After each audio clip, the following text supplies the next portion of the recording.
Big up, and welcome to Liverpool 12th Fan Show. I just saw something that I missed, but it's all good. I was supposed to possibly do a call in, but for another show. But I am more focused on trying to make sure I bring constant content for this channel. So therefore, I am here and trying my best to stay accurate and stay on point with what I have to do for you guys to get some of the updates, get in with the community, share your thoughts, share whatever it is that you know of being insights that you might have that we might not all have ourselves. So it's been cool. And today we're going to go into some cool stuff. I only have a few segments today, but primarily it's all Champions League based. So I'm looking forward to get involved in some of that with you. I also am interested in seeing or hearing what you think about the draw and what you how you feel about some of the fixtures that we're going to have to face, some of the fixtures that some of the other teams in the league, in Champions League, are going to have to face as well. And also primarily, what's your who do you think is the teams to be reckoned with in the Champions League this year? It's a big question. Have a super little sneak peek at Arsenal, our upcoming game against Arsenal. I will have a more proper preview for the game itself, but for now, this is what it is. I don't know if I will have a panel today, but that means it is on you to be my co-host for today. As always, you're my co-host, whether I have a panel or I do have a panel. So I appreciate that. And shout out to I Am Batman. If you guys say hello in the chat, I'll definitely say hello. I don't see who is watching as you tune in. So I'm always mindful of, if you do say hello, I will try my best to catch it and say hello back. But all the same, let's begin the show. Reds family, welcome back. Today we're going to dive, like I said, straight into the 25-26 Champions League draw. Our Reds are back at Europe's top table. The league phase has thrown up some massive clashes for us and other teams. Real Madrid returned to Anfield. Trent Alexander-Arnold in the white shirt this time, though.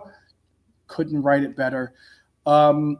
I know that there are some that were looking forward to this game, or looking. And when I asked, when I originally told you what the pot was for pot one, I was saying, well, who do you guys want to see? A lot of you said Real Madrid, simply because of the ties to seeing Trent Alexander-Arnold. I do really question, however, if we will even see Trent Alexander-Arnold play in that game, to be honest with you. Here are the fixtures as well. So I'm going to get right into it before. Let me tell you also, we'll look at every England team's draw, analyze Liverpool's fixtures in depth. We're going to also get into the big transfer storm still brewing, obviously. Alexander Isak's push to join Liverpool has really, really heightened to a new level before deadline day. It's going to be a loaded show, so smash the like button, subscribe if you haven't, and drop your thoughts in the live chat, please. That one is going to be fun to do, so please do so. All right, let's take a look at what we have here. The Premier League's 6 contestants will be facing in the group stage this season. Who they will be facing? The new league phase, obviously, it's something that we're getting used to from last year. It's I think they call it the Swedish format. And this new league phase is a format where we have 36 teams, 4 pots of 9, and 8 games for every club, 2 opponents from every pot. Here's how the pots looked before we got the draw. It was Real Madrid, Man City. Here, I'll just put them in for you. Actually, I'll give you, this is what the pots looked like before the draw. Just put them in the chat for you so you can see what the pots were before we even got it. Bonkers thinks we got screwed over by these fixtures. Well, I'd love to hear what your your opinion is, Bonkers. Definitely elaborate a little bit why you think we got hosed for the fixtures.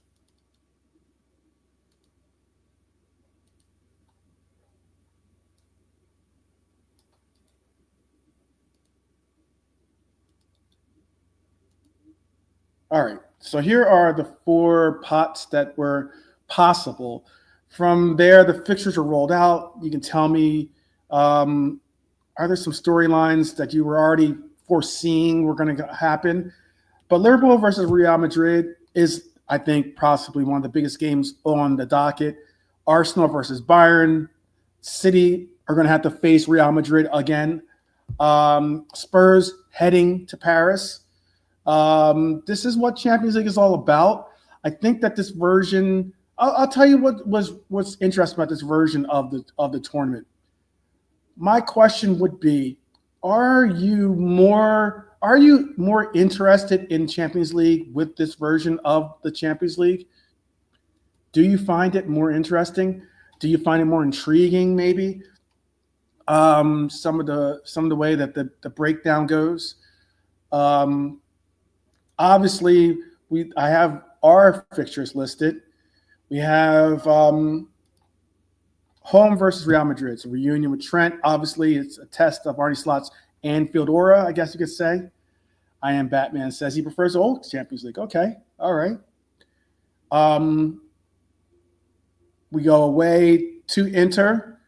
We have the San Siro under the lights. Italian tactical steel is going to be our measure. We have home against Atletico Madrid.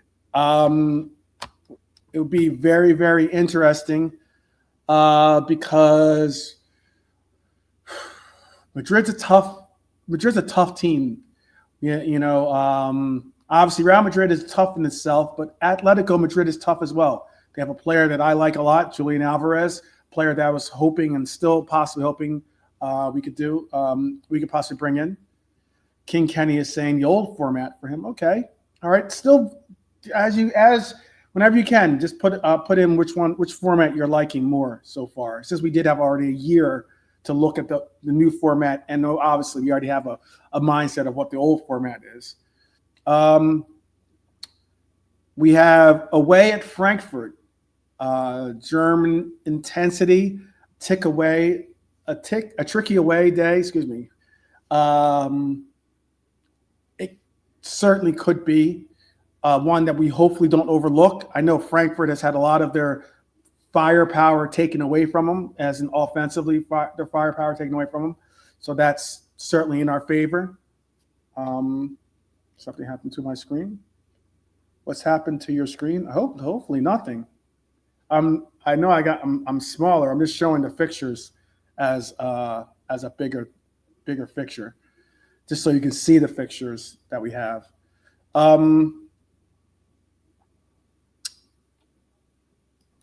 Looks different. No, nothing wrong. Nothing different.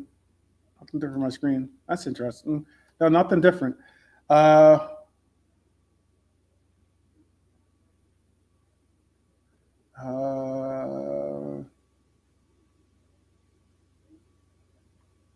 have to think about it, King Kenny LLC. I'll have to think about it. We have home versus PSV. Dutch flair against Dutch coaching, I guess you could call it.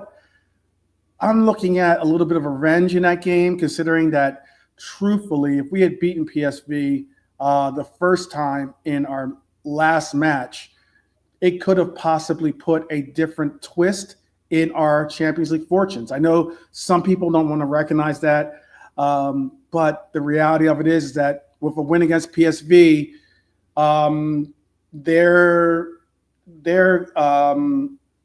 their seeding would have been different. And not only does their seeding become different, it also affects I know it's probably Norm. It is probably Norm, but Norm has another one too. Norm has another one. I'll have to think about it. It would have messed up their seeding, as in it would have not only moved PSV down, but it also would have affected PSG's standings, as in they would have possibly moved up a little bit in the standings, and they would have most likely have had a different seeding and had a different route towards the finals, possibly not having to go through us in the way. Shout out John Conway. Shout out Mr. Conway. Big up to you. Shout out to Bonkers. Let's see. Then we have away at Marseille. Hostile crowd, to say the least. Marseille is a fantastic environment. Legendary stadium. That'll be a very big test. One, I hope that we can overcome, certainly, but it is going to definitely be a test. And then we go to a place that I think is a must-win, a place that I would easily say is a team that no team in the Champions League should you overlook, but is a team that you should look at possibly trying to get some rotation of players getting a little bit of different Champions League experience. Because Karabag, hopefully I'm pronouncing that right. Karabag, maybe Karabag, I think is a must-win, and no excuses can be used for that one.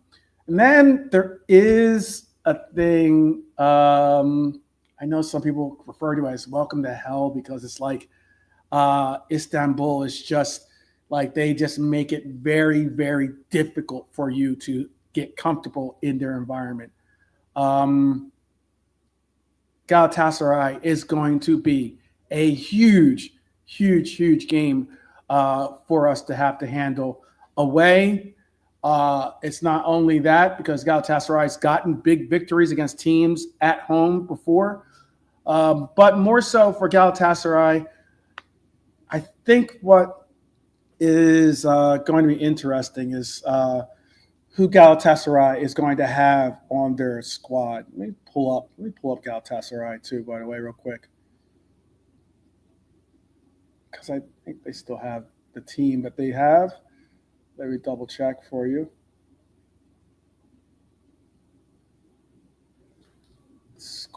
Their squad. Yeah, okay. Just wanted to make sure, because I know that friend of the channel had told us that a certain player would be joining Liverpool, who he would be one of our first acquisitions, and that was going to be their Nigerian striker that plays for Galatasaray. Still there, and I don't think he's going to be becoming a Red anytime soon. But but all the same, I think too. I don't think they have. I don't think Ox is there anymore. I think Ox left. Yeah, Ox has gone. See anyone else on their squad that would come up with something of a they have the Colombian Davis and Sanchez in defense, but that's about it. You have Carlos Cuesta. Not much other than that. Still though, what is the toughest fixture on this list that you think that we have? And I see a lot of you do not like this new Champions League format.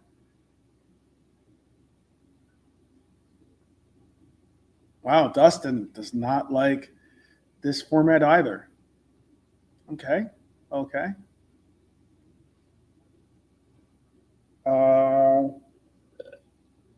Frankfurt is Ekitike's former club. Also Marmouche's as well. That's why I was saying how it's and they might be a different something of a different threat to us when we get to go there. I know. I actually don't mind this. I'm getting more and more used to this format that we're looking at. I guess that's because, for instance, and just hear me out. Just hear me out. That's all I'm asking. Real Madrid. With Real Madrid, you have a home fixture against them. Now, if it meant we had to go to Real Madrid and play them at Anfield, not only do we have to play the same team twice, that could possibly give us 2 L's.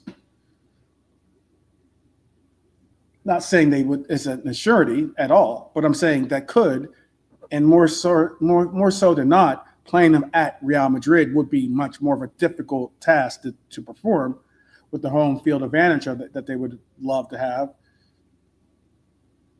Real Madrid and a team like Real Madrid is what I mean. A team like Inter is what I mean. A team like Atletico Madrid. If hypothetically we had Inter, Atletico Madrid, and Real Madrid in our I'd have to let me look at who we could possibly have that's in our groups. So we got. I'll just take the best team from the selection that we got from each pool. So we got Atletico Madrid from pot 2. Okay, they're probably the best because we got Frankfurt too. I'll take Atletico Madrid then as one. And then from pot 3, we got PSV and we got Spurs, Ajax, Napoli, Sporting, and Marseille. So let's say we got, I don't know, let's say we got Marseille. All right, or PSV. We can say PSV since we saw them.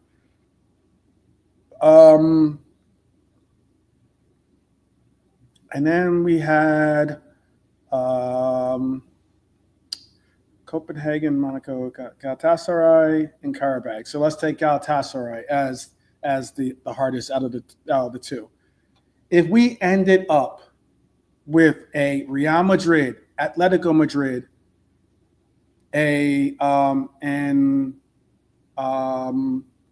take one of the two because there's only going to be 4 teams in a group, and we got PSV, okay. We got Galatasaray. Let's just say Galatasaray. Maybe we got Galatasaray, right? To say that we would have to go to Real Madrid, to say we have to go to Atletico Madrid, to say that we would have to go to Galatasaray, and then have the reverse fixtures obviously at Anfield. I just like the fact that it works out in our favor that we're at least hosting these teams. And as long as we do our part at home, we don't have to worry about Real Madrid. We don't have to worry about a formidable team like Real Madrid trying to mess up our progression in the Champions League. Let's see what else you're saying in the chat here. King Kenny saying bonkers. Did we win Champions League? So it made no difference us being top of our group. Well, it's not. We weren't top of our group is not necessarily the big deal. More so, top of the group is the big deal. Top 8 is a big deal. Top 8 is a big deal. Because top 8 means you do not play that playoff game to get into the next round. That's big too. Let's be honest. It's an extra game, extra 2 games that you don't want to have to necessarily have to handle. I think in a season, especially when you're going through a long season, trying to contend for a title. So I don't think that would be the case. Big up, Baz. Big up, Baz. I thought I sent you the link, Baz, but I'll send you the link if you want to be a part of the conversation. Give me 1 second. If you're not available, it's cool, Baz. It's all good. I'll send it to you right now. And I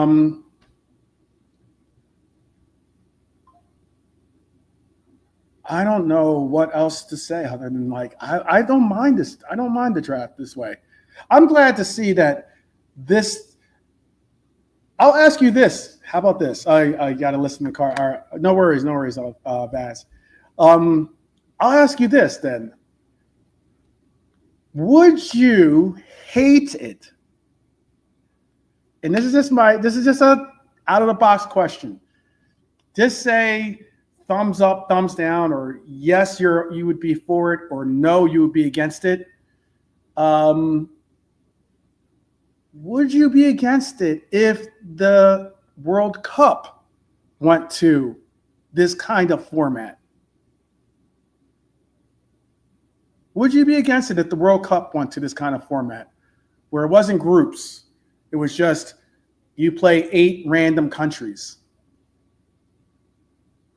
And then whatever, depending on your FIFA ranking for your FIFA ranking, you're in pot 1, pot 2, pot 3, pot 4.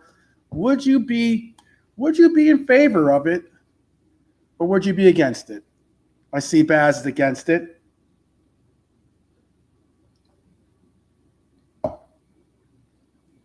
Okay. It's just a question. This is kind of interesting if it will happen. Imagine if England, rather than England having to play 3 teams, England had to play, 7 different countries. Look, I get it. I'm not suggesting. I'm not on the FIFA panel for World Cup. Don't worry. I still got friends there, but I don't have the hookup like that. Trust me on that one. My friends do not have any type of say in anything like that. There's no reason to change the way the World Cup works, says Dustin. I get you. King Kenny's with Baz. He would not be on that. Yeah, I know. You got to keep it hush. Maybe, maybe not. I'll say it like that. Oh, man. Keep them guessing. Yeah.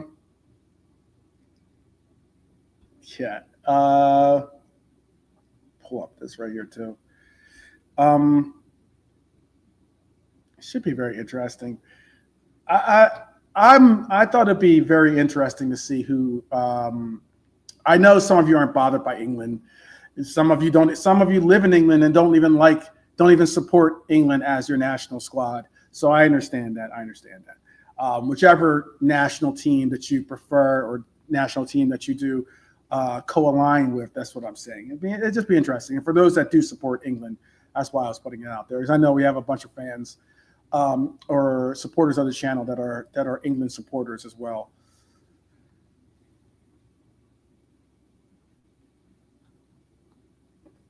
Greetings, champions. Definitely. Greetings to you, Red Armchair supporter. What is so which fixture would I change it? I'm gonna wait for us to get our draw. Since we're the hosts, we don't have to qualify for we would have qualified anyway for the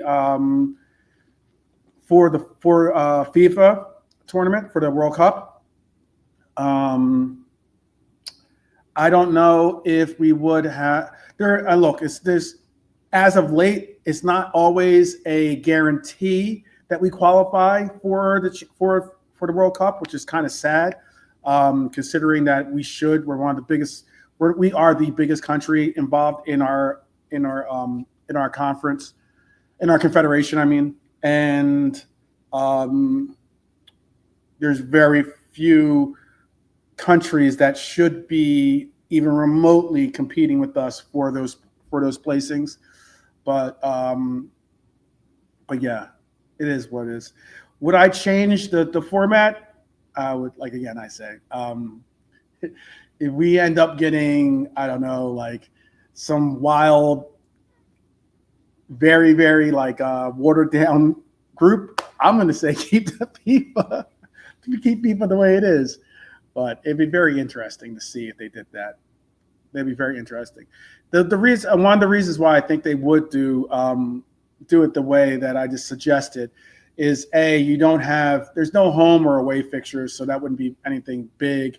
It'd probably be more difficult to do that in the World Cup because you'd probably have too much traveling from city to city, considering that you'd have to find there wouldn't be this group is going to play at this fixture, or this group's going to play at that fixture. Like by you having a wider net of teams, you probably would have to travel to different venues all throughout. Let's say this year it's 3 different countries. It's in Mexico, Canada, and USA. So it would be difficult to have one team have to travel to Canada, then travel to Mexico, then travel to USA. And USA is a big, big country. So maybe they have to play one game on the West Coast, and then one game maybe down south in Texas or Florida or wherever, or Atlanta, I think is where they're hosting, and not in Florida. Or maybe they have to go to the East Coast. It would be too much with the logistics probably to have it in this format. But it would certainly be interesting, though. It'd be interesting, and definitely would be. It would definitely get a wider market appeal for I think it'll get a wider market appeal for television to be able to have more countries meeting early as opposed to hoping that they meet later in the knockout rounds. So you could have a Brazil versus Germany, or you could have Italy versus Argentina early without them being in the same group. That would be very, very that'd be easier to sell to a lot of the television stations that cover it, the FIFA World Cup. Hopefully they're not watching my suggestion, because the more I talk about it, the more I say it, anytime you bring up the dollar signs, it's no good. It's no good. Chances are. I'll take a look at the Champions League in general, the entire Champions League. And let me share with this one too. While we do that, give you a little insight, since this man might be coming back to that stadium up top above him. Let's zoom out. The new Champions League format, like I said, is definitely hectic. 36 teams. There's a single league table, obviously 24 qualify. You'll have 12 teams that eventually get eliminated. On paper, it means bigger clubs are less likely to fall early, most likely to. But it also means every game matters. I think, in my perspective, Liverpool versus Real Madrid might be the biggest highlighted game in the group, or in any group. Newcastle have for all the England teams at least. Newcastle have Barca, PSG, Benfica. Newcastle's fixtures are not easy one bit, especially with them not having a bona fide offensive threat, or offensive in the sense of having a player that they can rely on offensively up front. Newcastle's going to have a little bit of a hectic start. Man City, Madrid again, obviously, plus a trip to Bodo, right, in the Arctic Circle. Should be a very interesting, chilly affair for Manchester City. Not hospitable one, hopefully. Spurs have Dortmund, PSG, Frankfurt, along with the same team. We have Frankfurt as well, but they have Frankfurt as well. The Super Cup rematch against Paris is involved in that. It's tough. Spurs are going to definitely fight, and I think that Spurs might do something this year in the Champions League. Not saying they're going to win it in any ways, but Spurs might make a little bit of noise in the Champions League. Arsenal have Bayern, Atletico Madrid, obviously, Atletico Madrid, and Inter. That is a fierce 3 teams that they'll have to go through, a gauntlet, if you want to call it that, if there ever was. Chelsea. I think Chelsea's fixture list on here is probably one of the easier ones out of all of them. their fixtures aren't as difficult as you would think. Let me pull up. I'll pull up Chelsea, for instance. Chelsea have Karabag. They have Napoli. They have Atalanta. They have I think that's a Greek team, Paphos. They have Ajax. They have Benfica. They have Barcelona, which is going to be tough, and Bayern. So they have Bayern and Barcelona. Bayern away, Barcelona at home. Those two fixtures are going to be tough. But other than that, they should be okay. Chelsea should be decent. Who do you think's got the toughest run out of all of us? All of us in England, I would say. Who do you think has the toughest run out of all of us? And I could pull up their fixtures if you want to debate what the fixtures are.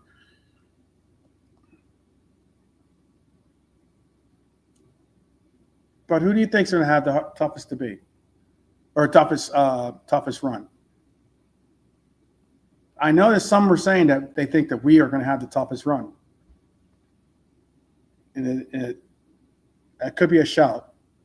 That could be a shout. Let me pull up Manchester City's, for instance.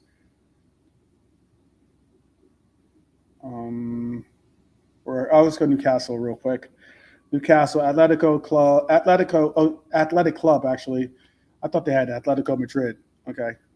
They have Athletic Club, which is different than Atletico Madrid. So it's not as difficult of a fixture as it would be against Atletico Madrid, but Athletic Club is still a decent side. PSV, they have Benfica, they have Barcelona, they have USG, which is a Belgian team. They have Marseille, Leverkusen, and then PSG away. Big up, Crab. Big up, Rasta Crab. Wagwan.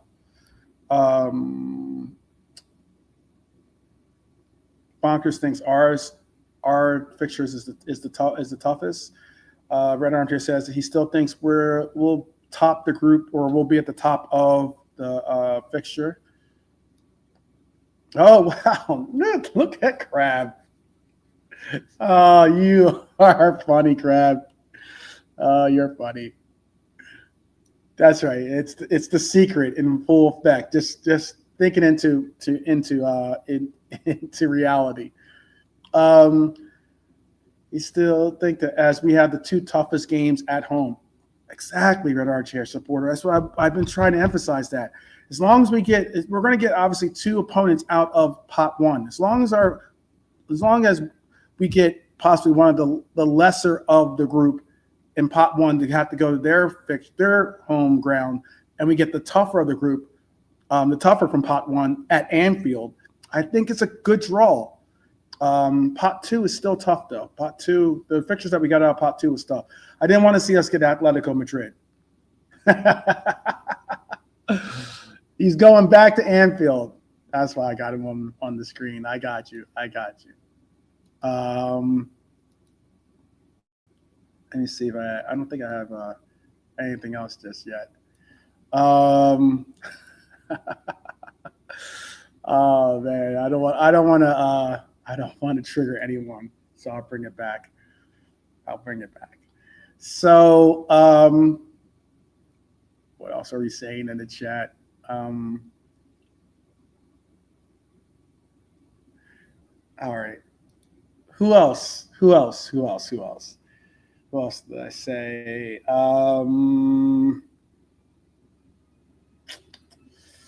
Man City. I wanted to see Man City, right? Manchester City. Or let's look at Arsenal, since it's right there in the front, right at the top of the list. Arsenal have Athletic Club as well. They have Slavia Praha. They have Club Bruges. They have Karat. They have Olympiacos. They have Atletico Madrid. They have Bayern, and they have Inter. So they do have 3 tough fixtures towards the end of their run. 3 tough fixtures. Look, that means they'll have to start off hitting they'll definitely have to start hitting in their run, in their Champions League run, because if they lose an early game to one of those teams that they're not expecting to lose to in the first 5, and then have to face off against Atletico Madrid, face off against Bayern, face off against Inter, at Inter, tough settings. Definitely tough settings for Arsenal. Let's see, who else? Manchester City. Manchester City has got Monaco. I already said Bodo. It's got Villarreal. At Villarreal, by the way. Not an easy fixture to play. They have their own yellow submarine there. Galatasaray at home. Napoli at home.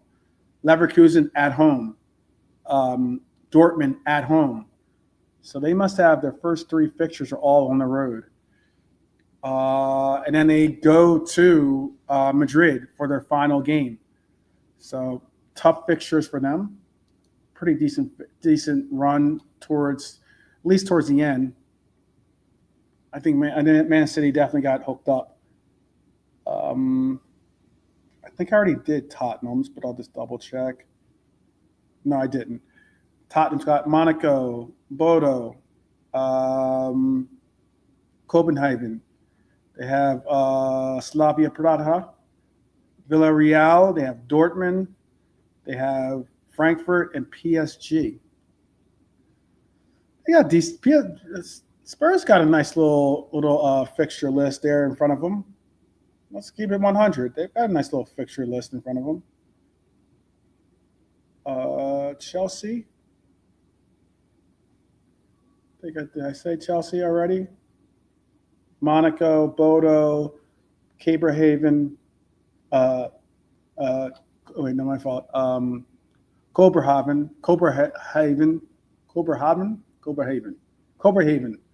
which is like it's one of from the finger countries. Slavia Praha, Villarreal, Dortmund. They travel to Dortmund. They go to, or they host Dortmund. Excuse me. They go to Frankfurt, and then they go to PSG to end their route. Looking at the other fixtures, I think we didn't do too poorly. I think we didn't do too bad. Cobra Haven, that's right. Cobra Kai in the house for sure, for sure.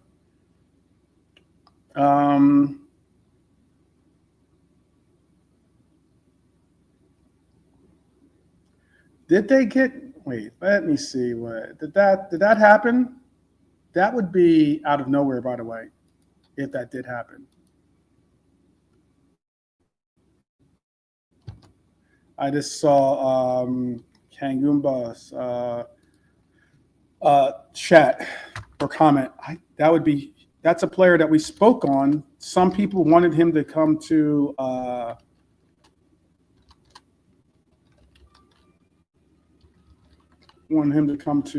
Liverpool. Newcastle's £69 million deal for Walter Made. He is Nick Walter Made. He is the German striker that I did speak on him. He's Stuttgart striker. He's very talented, very tall player too. I think he's like 6'6" or something like that. That's a very good. I even suggested that when we were talking about this player, when we brought up the name, when we were talking about possible players for them to go to and how the market had been already basically filtered out for selections that they could try to make acquisitions for. Now,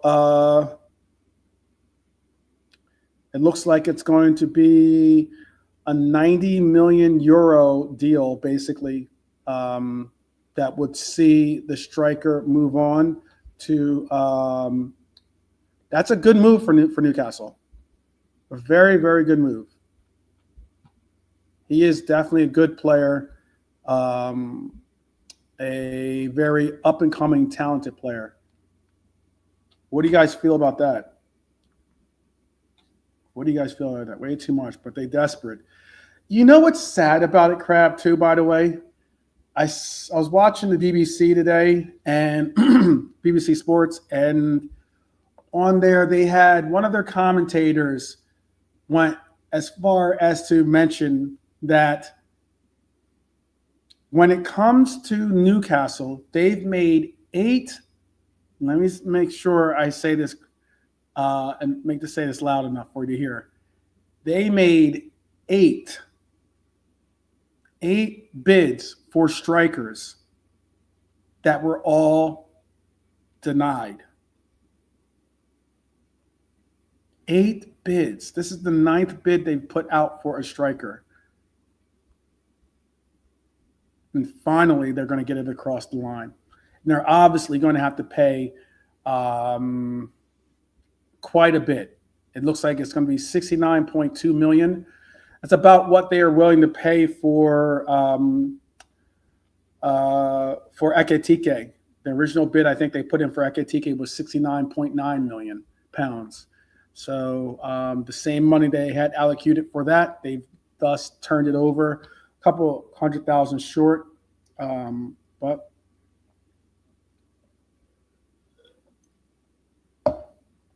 Voldemort from Harry Potter. Okay. I think it's a good signing, though. Wonder what this does, though, with I do wonder what this does for Liverpool. I do have a story about Liverpool and Isak's pursuit of Isak, but I do honestly believe that having this player in, this is now their pivot. This is now the player that they are obviously saying that will be the future of their team, because this player is a very good player. Very good signing for the way they play. Yeah, I agree with that too, Rasta Crab. This could be a very big domino for us, to be honest with you. A very big domino. I know that one of the main things that they're looking at was getting a player in. Now, if they were to get, this is going a little bit before my Isak story, but if they were to get this player, then it would mean something of not only one domino falling, but possibly setting up for another domino to fall. I'll just jump right into the Isak story then. With Isak, Newcastle are trying to obviously land Visa or trying to get Strand Larson from Wolves. I think this might put to bed the Strand Larson deal. Big up, Milante. Big up. Yeah, big up to big up for the chat, as always. We're just talking about Isak right now, since we'd already gotten through some of the Champions League commentary. If you want to give us your opinion on the Champions League commentary, you're more than welcome.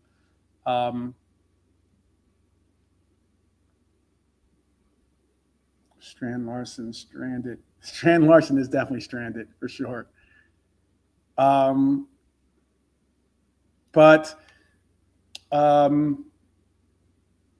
It's now, I think, with Visa and with Strand Larson, by putting out the big money for Walter Maid,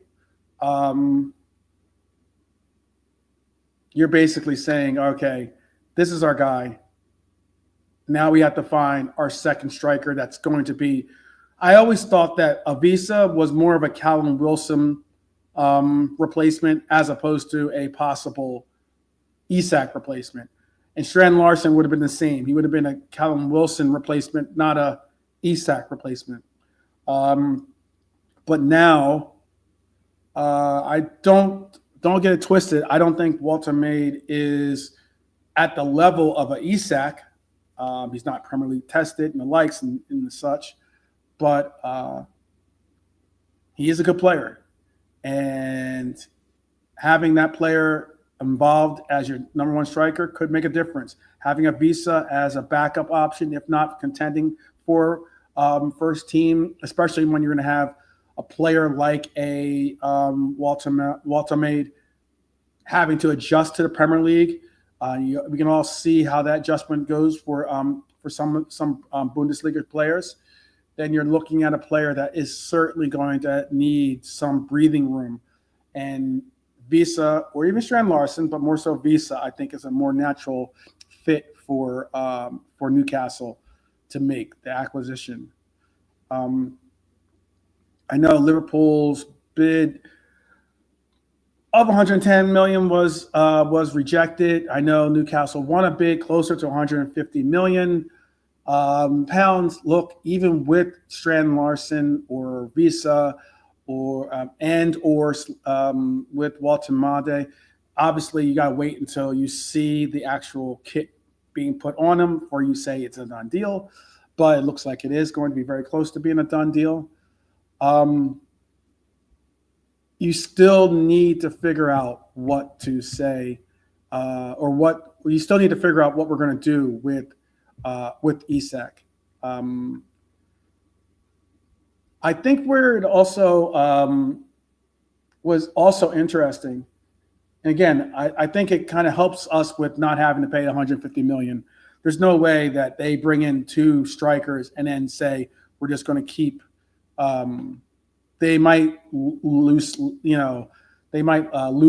the reins on their pursuit of 150 million. I think, take the 100 and maybe we come back with 120 million pound offer, not necessarily 130. I don't think it's necessary. Come back with 120 million or maybe even 125 million pound offer and bring in the player, which is more closer to what he would be worth. I definitely don't agree with those out there that think that he's worth 150 million pounds. I think that's a little excessive, to say the least. Big up. See, we're surely getting a little bit of a panel together. Hey guys. Big up. It's good news, isn't it? Good news tonight that Walter Marder, it looks like it's all but done.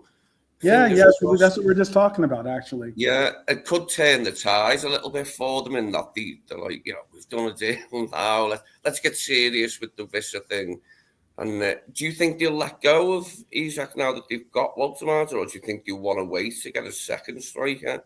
No, I think that I think what would be smart for them, and this is my opinion, but what would be a smart deal to do is take if it ends up being 130, it ends up being 130.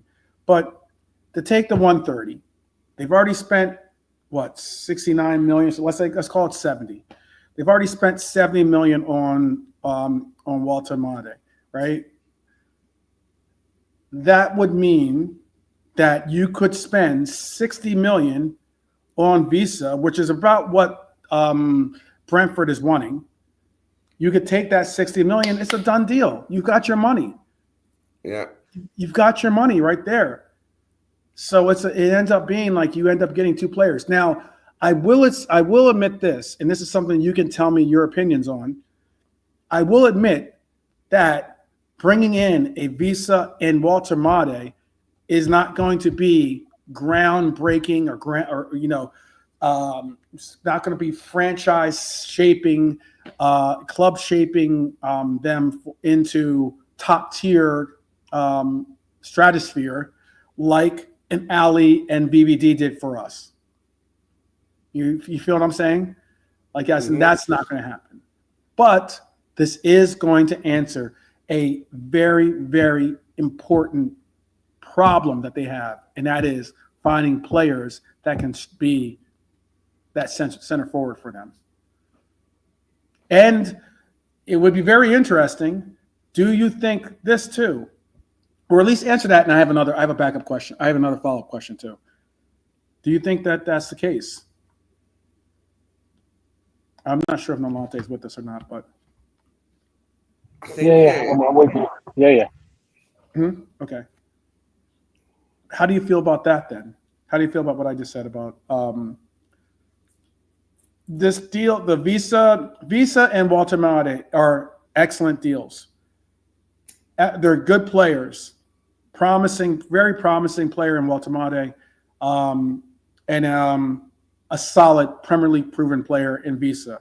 However, they are not at the same extent or level of the deal that we made when we brought in VVD and Ali, and how we utilized our money, our big cash windfall. No, but it does refresh things. Sorry, it was meant to be an answer, wasn't it? It does. No, go for it, Liv. Go for it. It does, because Callum Wilson, obviously, he's finished up now. I don't know if is he retired, Callum, because of all the injuries, or has he just gone to another club? But anyway, without him and Isak, they do need two strikers. So I think Walter Mate, it could potentially be an excellent signing for them. Looking at some of his stats and that, it seems like he could do well. And the way they play, you could see him working for them. So I hope they get whistled as well, because then they can stop bleating their fans, you know what I mean? They can calm down and just relax then once it's all over, hopefully. But I think they'd be two good signings for them. Walter Mate is a good one. And it's just, I'm just thankful that they actually managed to get something done in the striker department, because we've been waiting a long time for this to happen, haven't we? Been waiting. It seems like forever now, an eternity. We've been waiting for them to buy a striker and start things off, a chain reaction. But hopefully this is it now, and we can do it. We can get this player in and move forward. It would be such a really nice luxury to be able to bring Isak off the bench, or Hugo off the bench, with other subs as well. We can really impact games, and win games with subs, can't we, next season? It'd be brilliant. I would even go as far as to say maybe it should be maybe it should be a little bit of a look at, especially with how our formation has our system and the way we've been playing. Maybe it could be a time to look at adapting our system to better suit the players that we have in our ranks, as opposed to trying to have players be spot players off the bench. I mean, obviously, Isak will take some time to get into the fitness that we'll need him to be for Premier League. Hugo's got 3 and 3. So, he's got a job on his hands to get the shirt off him. And this is what we want, good competition. This is what we need. We need 2 players in every position, and that'll give us 2 through the middle, and 2 really good ones as well. I don't even know. Let me pull up what our capology is for our team. But apparently, we are prepared to pay something in the means of over $300,000 a week to satisfy Isak. It's a lot of money. It took me a while to get that joke, Visa or MasterCard. I was like, what's that mean, MasterCard? And then, Visa. Yeah, exactly. Yeah. I know. There you go. That was a good one. I've not had a MasterCard myself, but I've definitely got a Visa. He definitely has some of the best bylines when it comes to some words, play on words. But yes, it would be. I think we're looking to spend £350,000 around there for him a week. That would put him on par with Virgil van Dijk, who makes £350,000 a week currently. Mohamed Salah makes £400,000 a week currently. Ekitike makes 200,000. By the way, TK makes more than Florian Wirtz. That's pretty wild, right? Yeah. It's not by much, but it is. Apparently, the latest news is that Harvey's staying. He's not going anywhere, and he'll be here next season. What do you think about that one? We'll see about next season. But this season, I could see him not going anywhere. We can't continue to have a fire sale of players and expect to have a remotely competent bench. You know what I mean? It's going to be hard for him to get action, though, isn't it? I mean, he will in cups, but we could be wrong. He can play with different players. It doesn't necessarily mean he won't get any action. But going by last season, using that as a metric, how little he was used in the league games, I'd imagine it'd be more of the same.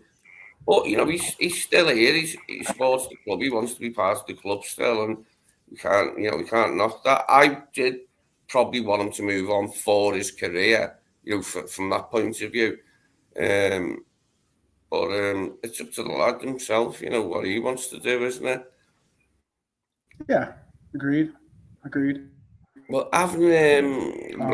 Chelsea were meant to buy what's his name, Xavi Simons, and that would mean they wanted Harvey as a replacement. But Chelsea haven't bought Xavi Simons, and they bought Garnacho now, haven't they? I think Chelsea bought Garnacho off United. So that would mean they're trying. Well, I think that deal's done just yet, but they are trying to. Xavi Simons might potentially stay then at Leipzig. No, he's gone. He's Tottenham have come in the race. Yeah, they're trying to get cheap. They know that Garnacho wants to leave. They know that Manchester United want to sell him. They also know that the real evaluation for Garnacho is probably around, especially in this market, is closer to 50, 60 million, most likely. He's an Argentine national player, Garnacho is a decent enough player. He's talented enough to play in the Premier League. But at the very same time, they're trying to get him for £30 million. That's the deal's been. Chelsea is. I mean, I saw. The deal's been. Has it been done? Yeah, it's been agreed. Yeah. It's been agreed. The deals. They fixed the price, so it's just personal terms, and it'll be signed. So that's near enough done. What's the fixed price? 40 mil. 40 mil. 40 mil plus a little bit of add-ons. Yeah. Yeah, that's still under what they wanted to get for him. That's still under. Yeah. Well, to be honest, they're lucky to be getting that, if I'm honest. But Chelsea won it for some reason, and that's Chelsea's thing, isn't it? So it's a bit of a weird transfer for me. But Chelsea's model is just keep buying players. Yeah. You'll eventually figure something out, apparently, because the number of players that they have, I don't understand why some of these, other than maybe them saying, "Oh, I'm going to get a paycheck," I don't understand why some of these players go to their team. But and then Man United. Sorry, Tom. Man United, sorry. No. Man United's probably going to take that to go for what the Antwerp player you're about to say. Oh, the goal. Sorry. No, I was just going to say, what did the 40 million deal? Man United get a 10% clause fee, so they get 10% if Chelsea do sell him in the future. So they've added that. Okay. Yeah. Okay. To be honest, I thought he was one of their better performing forwards of recent seasons. He was one that was when we played them, where others weren't. Fell by the wayside. But he got annoyed, didn't he, that he didn't start the Europa League final. But I'd imagine once the game was finished, he probably thought, I'm glad I didn't start in this. But he was angry, wasn't he, at not starting that game, angry at Amarim, and it hasn't simmered down, has it? It's spoiled their relationship to the point where he's had to leave.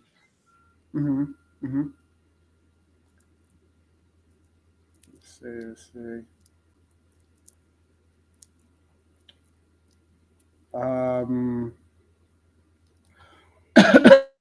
Excuse me. Seeing some of these deals that have been completed. Pull up Chelsea here.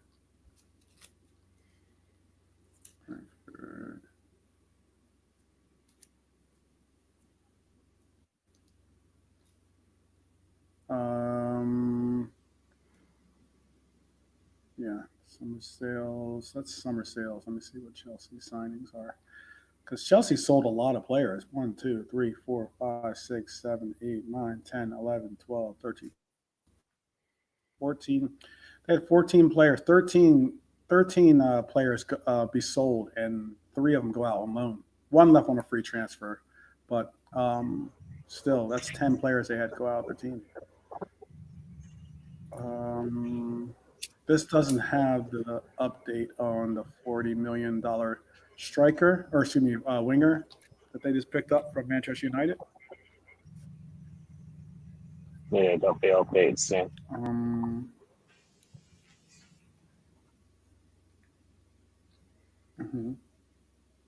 Oh, I just missed Dara's question. I'll start your question, Dara. Oh, but you're taking off. Okay, I'll tell you another time.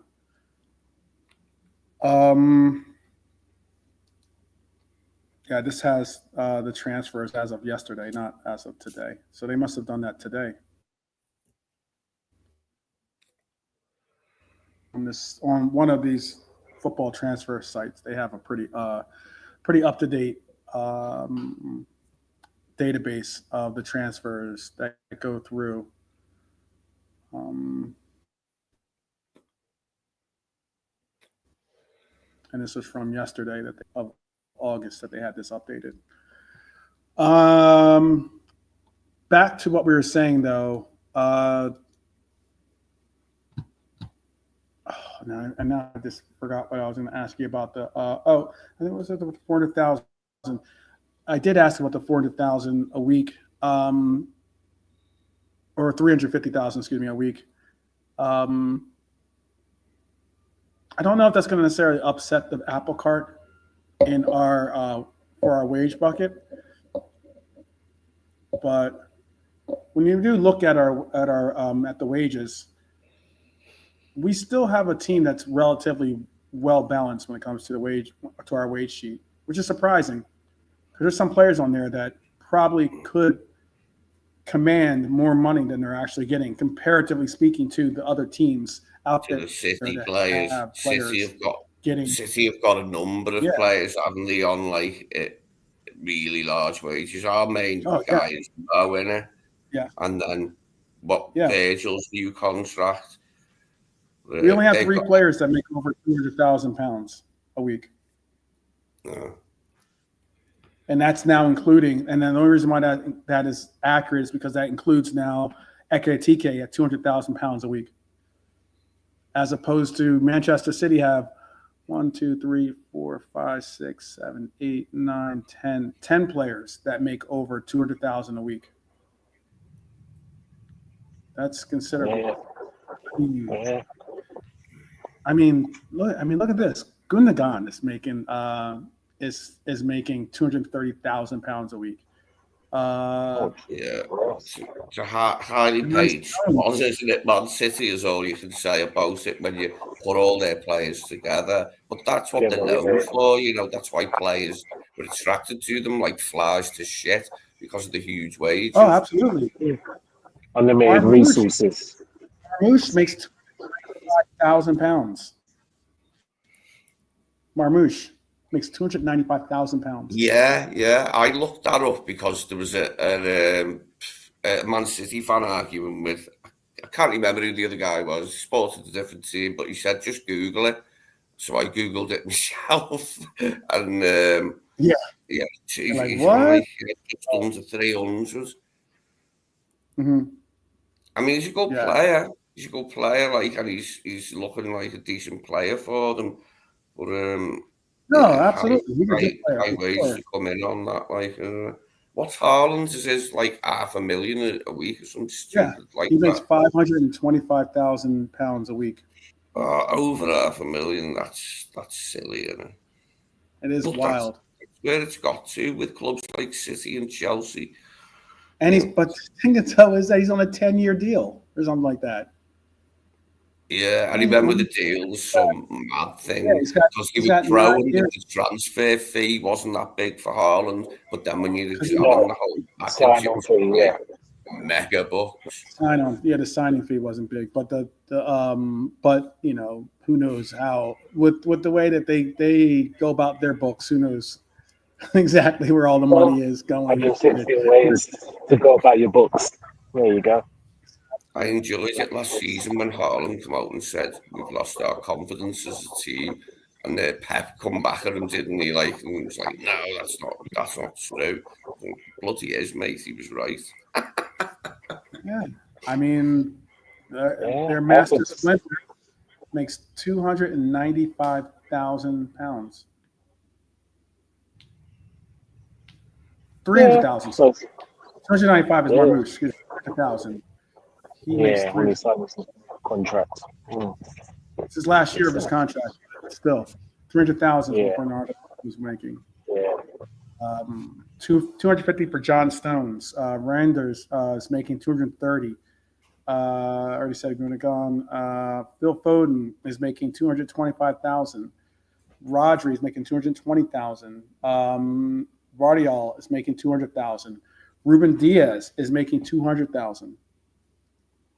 I mean, even Akanji is making 180,000. Kyle Walker, that was on their books at one point, was making 175,000. That's wild. Wild. Their books are outrageously out of control. And then but I don't think Chelsea's are a little bit different. Chelsea's are set up where players are. I think they're still. Let me double check. Yeah, Chelsea's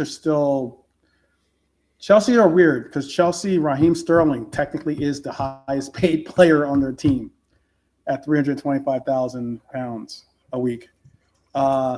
Reece James at 250,000.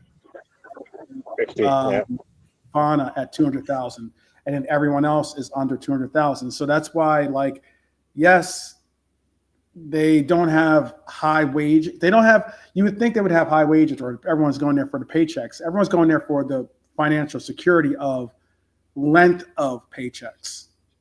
I think is the reason why a lot of the teams, because then you look at the majority of their deals are 7 years, 6 years, 6 years, 8 years, 6 years, 6 years, 8 years, 5 years, 5 years. I mean, like, they've got a lot of deals that push players into that. I'll be financially secure for a long time. Cole Palmer, 8-year deal. Enzo Fernandez, 7-year deal. I mean, even your Fafanas and Cuckoos have 4-year deals, which are decent deals. Pedro Neto has a 6-year deal. Caicedo, 6-year deal. That's wild. Liam Delap, 6-year deal. Yeah. So trying to get around it. They'll have to update the contracts because Cole Palmer and certain players will be all looking for new contracts very soon. So they'll definitely be 200. Yeah. Give it another year. Yeah. Because there's no way that Cole Palmer is going to be like, yeah, I'm worth £130,000. Exactly. Yeah. Exactly. Bingo. Not in this market. I'm sure he'll be like, yeah, I can get that. I can get double that somewhere. If you don't like it or not, and then you might have another Isak situation. Who knows? Yeah. Take him out of England. He can go to Spain. What's that? They take him out of England. He can go to Sierra La Liga. Yeah. I saw the piece done by, or at least the piece that had a quote from Emily Husky coming out and saying Liverpool fans will love Isak, obviously, and they said they will back, just the same way they backed Darwin in a lot of ups and downs. They'll back Isak in in his pursuit of getting into form. But I'm going to ask you, what is very interesting is I've seen more pundits, not necessarily content creators, a handful of content creators, but more pundits come out recently and say that Liverpool do not need Isak any longer. Do you agree with them, Lee?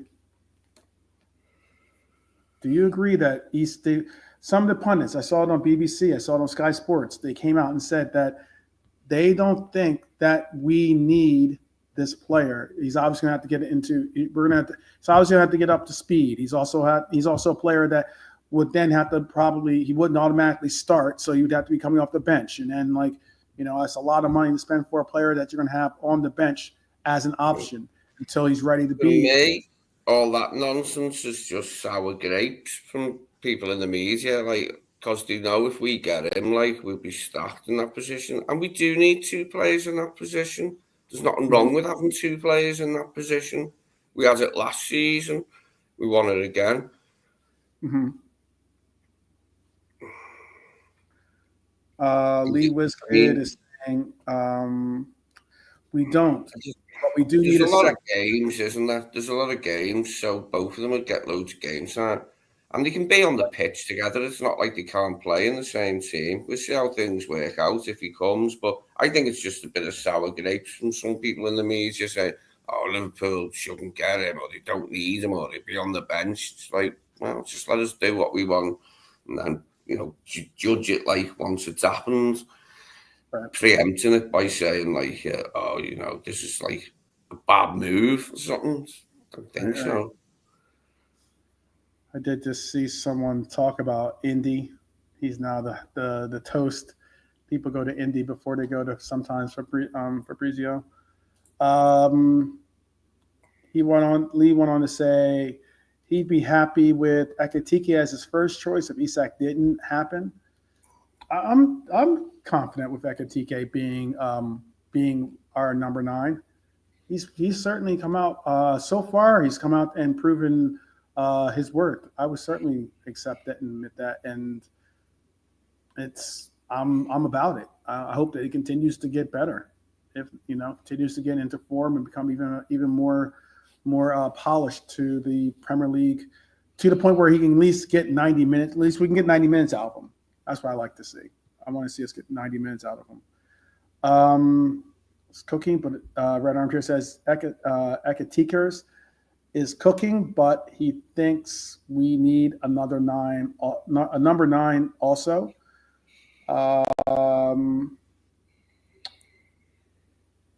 CJ saying BBC and Sky Sports get paid, etc. for talking. I would call it blank about Liverpool. Same with Talk Sport. Okay. Talk Sport is verbal poo-poo. Okay. Hugo will need to be rested. We can rest Salah a bit more with signing Isak. I don't know if Isak. I don't know if signing Isak is going to bring any rotation relief for Salah, other than maybe late in the game. I don't know if it's going to take him out of games. Oh, big up. King Kenny is saying the first super chat too, by the way. Big up, King Kenny. Big up, King Kenny. Big up. Indy LFC news at 10 p.m. Okay. 10 p.m. Isn't it already? It's almost 11 o'clock right now, right? Or no? Oh, it's almost 10 o'clock. It is almost. No, UK time. He's probably thinking, it's 4 minutes too. All right. I'll get that on here if that's the case. Indeed. Let me see what he's got. I do follow him, so we'll see. Yeah, he's being mentioned by quite a few of the main creators. So there's always something about IndyCar or whatever. This whole, like you said, combination of media all rolled into one. What is this about? I see this. This is LFC news for tonight. We'll break news story at 10 p.m. Stay tuned. I see that. But what is this about? Let me see what he's talking about real quick.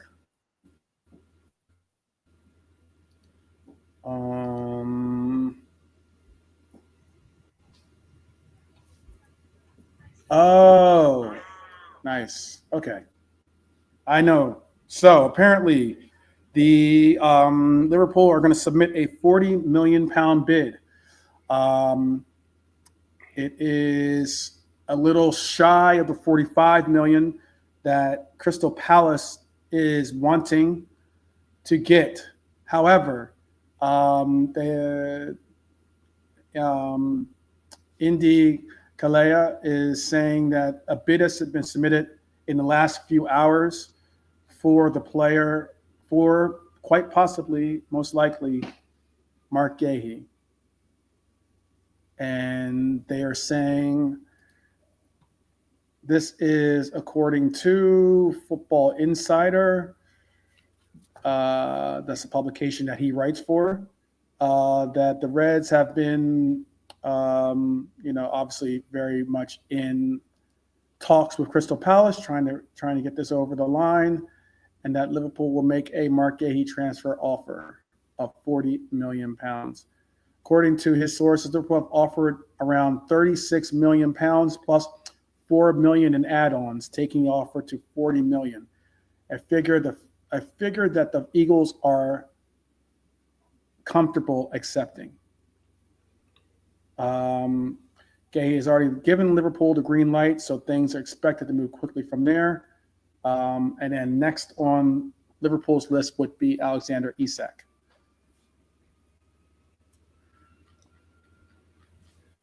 I like it. I think Mark Gahey is a talented player. Obviously, English homegrown talent obviously makes a big difference. But we know what we're getting, don't we? We know we're getting a good player. Because we've seen him ourselves, like we've been watching him, like, so we know he's a good player. And I just hope it goes through. Because we do need it, like we need the cover. We haven't got enough cover to go into the season. But yeah, I think 40 million.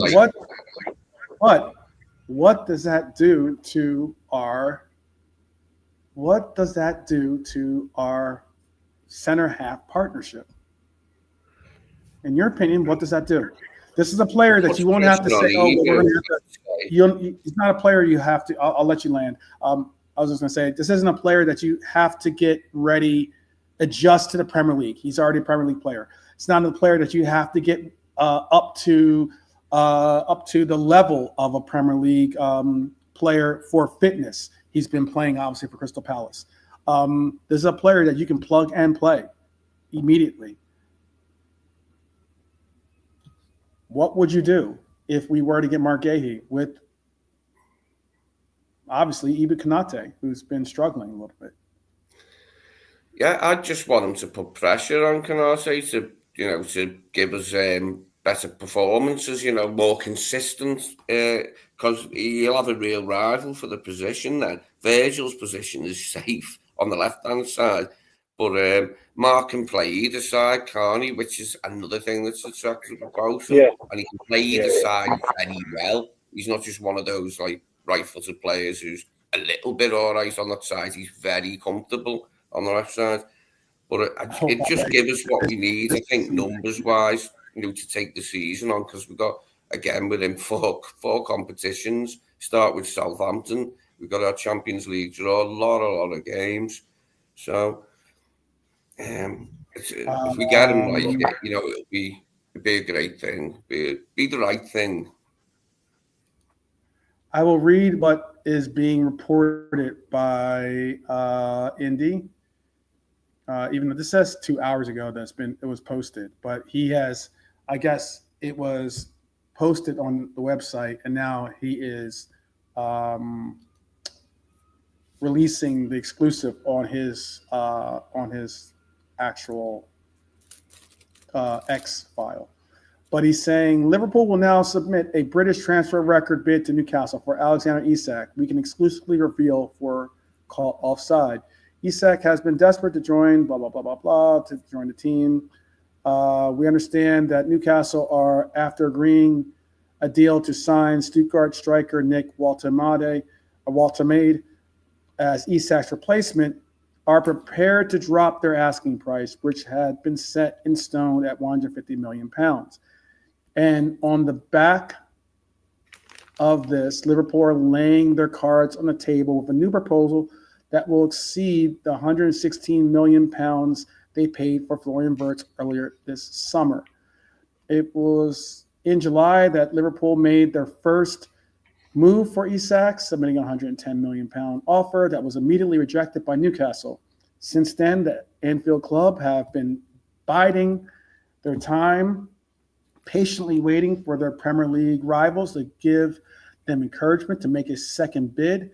And this offer will be around the £130 million mark. We understand that Newcastle will not abruptly reject Liverpool's new offer as they did with the first proposal. The plan is for open dialogue to take place between all parties, with personal terms having already been agreed between the Anfield club and Isak. Liverpool has shown interest in a number of alternatives to Isak, but the Swedish striker has always been their number one target, and now there is increased optimism that he will be heading to Anfield in the coming days. And with a British transfer record fee going in the opposite direction to St. James Park, we expect this one to be quickly completed. That is the article that we're looking at as being the exclusive. The exclusive. That is even more exclusive than the 40 million. So it looks like we are about to drop another 170 million pounds on two players. That's, hey, 170 million. Yeah, it's a lot of money. Lee Whiskers is saying, question, I'm not given to pessimism, but he is cynical. Is there a world where they don't sell Isak in time just despite us for PSR purposes? January is much of a muchness, or I don't know what that means, but muchness to Newcastle. What do you guys feel about that? Sorry, what was the question? I was concentrating on something. I was just PSR about Newcastle. Lee Whiskid was saying, Lee, that these things in the world that Newcastle still wants to sell Isak to us, and he will just wait till January, basically. Yeah.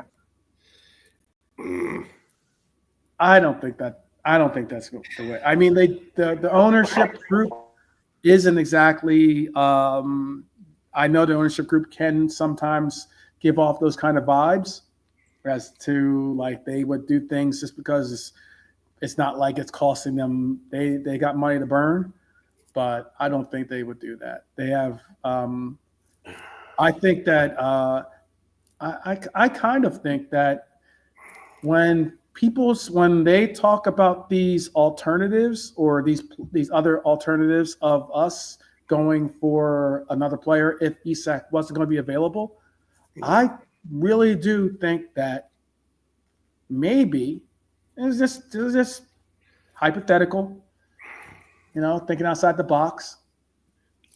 Maybe an alternative choice for us, or maybe like hey, let's go and get this striker, would have been Waltemade.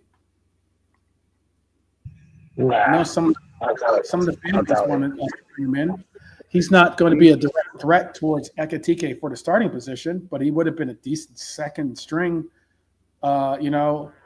striker. Look, what we know about Newcastle's owners is they don't want to sell Isak, but they pretty much know. I mean, he's come out and said he doesn't want to play for them anymore. He said the best thing is for me to move. They don't want to sell him, but it makes sense to stop all this hoo-ha about the whole thing, they can finally forget about it, like if the move happens, and move on with their new players. So there is a world where they wouldn't sell them. Maybe it could still happen if we won't go up to what they insist they want. That could happen, but hopefully we'll be able to come to an agreement, because it is the best thing all round. It's the best thing for both clubs. And that's pretty much it in a nutshell, isn't it? It's the best thing all round, as Isak himself says. I'm not happy here. Promises were made and broken. I want out. Yeah. Yeah.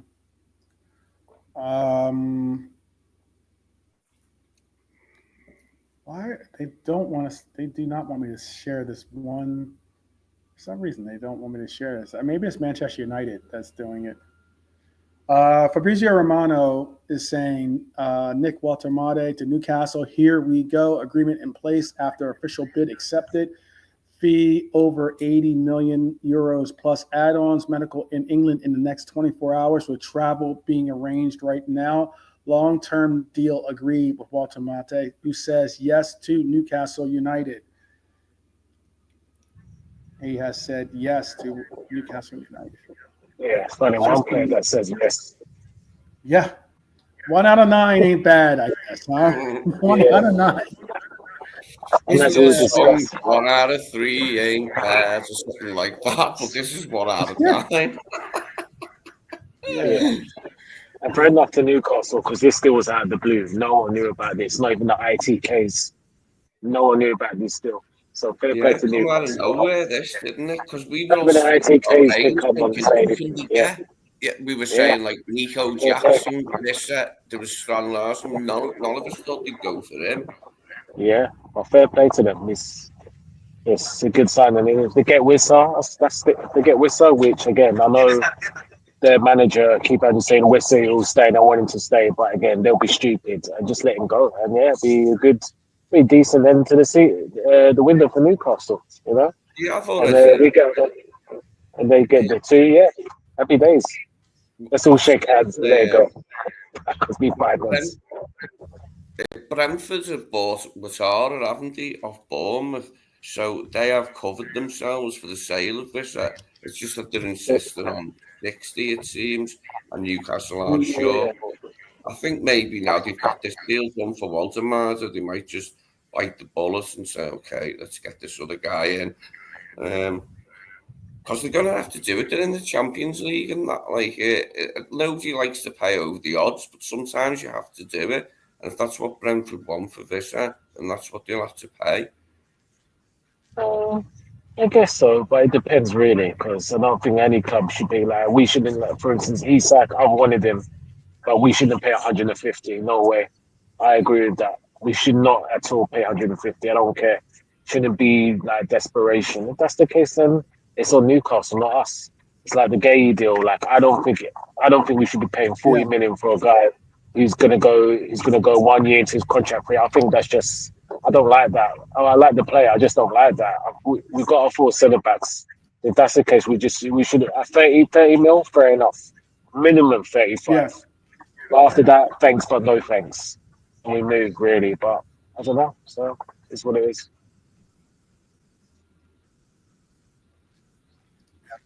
Yeah, agreed on that. Agreed. Some of these deals is just people getting greedy, to tell you the truth. That's what it seems like more so than not. 100% 12. Yeah. Greedy. I guess for some reason, when what's that?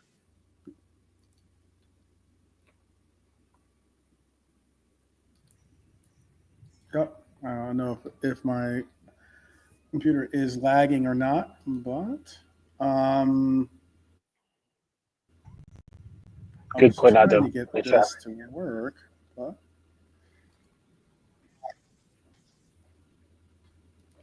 yeah. Well, let me bring up some fun to do pictures. How about that?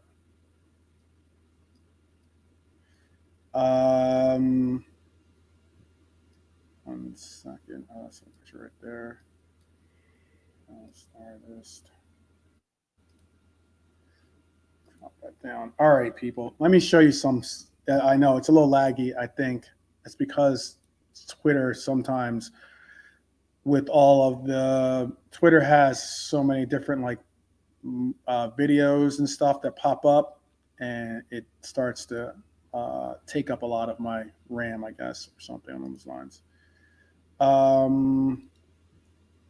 But hopefully, looks like we're going to get this Isak deal done. I am very excited about it, and to show some. I guess right now, with that said, this was. Oops, make sure you don't see that part. This is the Newcastle fans' reaction. I guess sometimes at Newcastle, don't they put our fans up in the upper tier, right?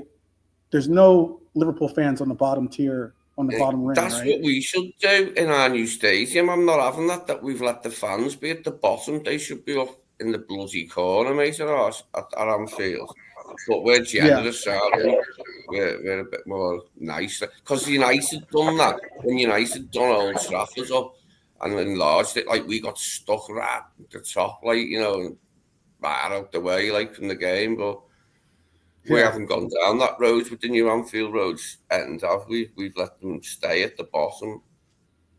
But anyway, look at that one in the blue shirt. It looks like I know. He's ready to to go. Do you reckon he's a scouser, just pretending? He's with them wearing the Newcastle. No, he's got Newcastle. He's got Newcastle. Yeah, mate, he's ready to He's go. got Newcastle. Well, he looks really happy. He looks like he's jumped out of his seat and he's going, oh dear, late winner. Breaking news, apparently Cody Gakpo is on the verge of signing a new contract at Liverpool. Good for him. Good for him.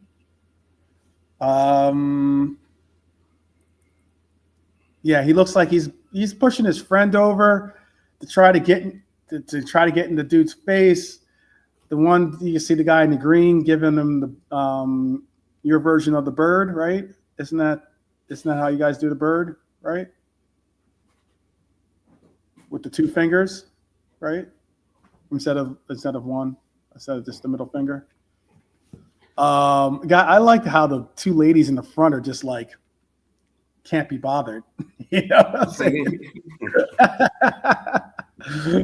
More accepting of yeah, the goal. they're you know what? How expensive these tickets are. I don't want to get in trouble. I just don't understand where the fella in the blue on the right-hand side is going. So he's going to land on them. It looks like he's going to land on them women. Yeah, he most possibly was about to. Yeah, flipping the bird. That's what they're doing, right? Isn't that how it is? I think so. What's more offensive? Two fingers or one? I don't know. I don't know. That's what you tell me. You tell me. Possibly two. Two's just F off, isn't it?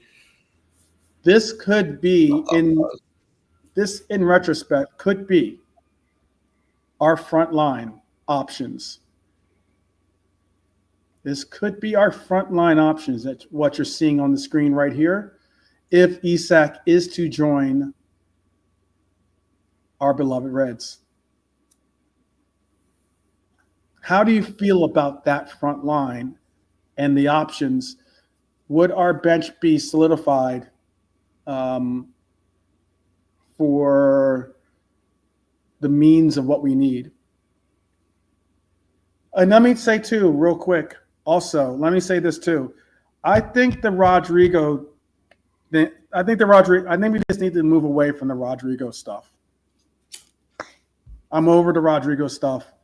I just think Rodrigo is now apparently Alonso has made it apparently Rodrigo has told Alonso that he's only looking to play on the left side.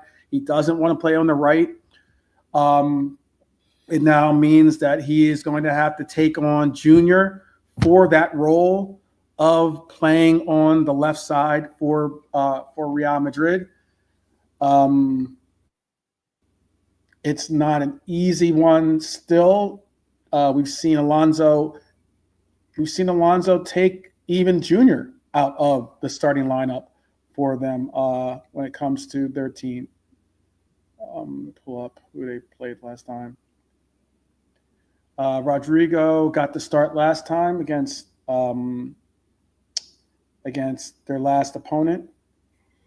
Before that, Rodrigo, let's see if Rodrigo got the start or not. Before that, Vinicius Jr. got the start in their 1-0 win. I think he is looking to find out who wants to make that role himself. He's trying to make Vinicius Jr., despite the fact that Jr. is the captain at times. He's trying to make them really work for it. I just think that we don't need Rodrigo on the team any longer. If this ends up being our 6, I think that's a pretty decent 6. You could also include Dominic Szoboszlai in this group too. He could play up front as well. He may not be your favorite of the options here. He might not even be. He might be your 7th choice if he was a part of the group, but he could be an option all the same. How do you feel about this front line if this is going to be our front line? Lee? I'm laid up with that. That's 6 great players there. 1, 2, 3, 4, 5, 6 great players to call on. I'd be mucho satisfied with that. Given the addition of Gahey as well, it will be the perfect window probably because we've managed to sell the players that we're not going to play anymore. You know, they've moved on. I mean, we got got 10 million for letting Trent go early. We got 15 million for Morton, 25 million for Doak. There's 50 million already. Hughes and Edwards have been busy, haven't they? Like in the background, and we got the Lucho money, the Nunes money. Everything's been sweet this window. If we can just top it off by getting these 2 players, it would indeed be the perfect window. Gahey and Isak as the final pieces, I think it is mucho gusto. Mucho gusto. Okay, right for life. I got you. Gives us a good chance of retaining the title. Let's put it that way. It gives us a good chance of retaining the title if these 2 come in at the end of the window. Yeah. I'd like to get this completed. Obviously, we're not going to get this. We're probably not going to get them completed and registered by the Arsenal game. Gahey maybe, but most likely we won't get Isak done before the Arsenal game. But it would be good. I'll tell you how long it bloody is since we've retained the title. This picture of me about 8 years old in my avatar, that was during that one. We won 3 in a row. We won at 81, 82, 82, 82, 83, and 83, 84. And since then, we've never retained the bloody thing. But I'm just desperate for us to do it, yeah. It's a long time, that 1984, since we last retained it, so it's got to be done. I don't know why CJ thinks that. That's interesting. I don't agree with that opinion. I mean, we're all welcome to our own opinions, CJ. I'm saying that I disagree with your assessment on Chiesa, but everyone's welcome to their opinion. Let me take now. I was just trying to show you Lee as his 8 year. Yeah, I'm saying that was during when we last retained it. We done 3 in a row at that point, but then Everton and Arsenal always frustrated us. And then since we've come back and won it, obviously the Virgil injury and then having Joe and Massive out as well done us that. But I'm desperate for us to retain it this time. Becoming obsessed with the idea now. we must defend our title at all costs. Give it up. Sell Chiesa, keep Elliott. I don't agree with that. I say keep both of them. We can utilize the depth. Chiesa, unlike Elliott, does have he's not. Neither one are lightning fast with the pace and their quickness, but I do think that Chiesa is faster than Elliott, and I think that Chiesa is better on the ball than Elliott. Chiesa can create his own shot easier than Elliott, and I also think that Chiesa has a better finish than Elliott. But Elliott does have a wide passing range, and he is a good player all the same. Is Rio an upgrade on Lucho? No, he is not. Not immediately, but from the point of view of future-proofing, most definitely. Okay, I agree. That's what Lee is saying. Let's get into some fun parts of the show. And yesterday, while we were live, it was something special happened. Something very special to the KGs and the KJs and the Terrys and the the Ransom Dance. Who else? Kaz, the money thief, the money launderer. Yeah. The money launderer, yeah. He was crying as well. There was this. There was nothing but silence. And shout out to Grimsby Town. League 2. Silence. There was a moment of silence on the internet from Manchester United fans, and it was beautiful. Oh my goodness. They definitely, I know. I would say my own personal suggestion to Red Devils would to maybe take a different procedure in their pregame, at least for their goalkeeper, to take a different procedure in his pregame. What he does pregame. I don't know if you guys saw this, but they showed a picture of apparently, allegedly, Onana getting prepared for this game. Have you seen this photo by any chance? I don't know if the panel's seen this. I don't know if the chat's seen this. But oh yeah, I know it's coming. But apparently, Onana was getting his gloves ready. That's crazy. That's crazy.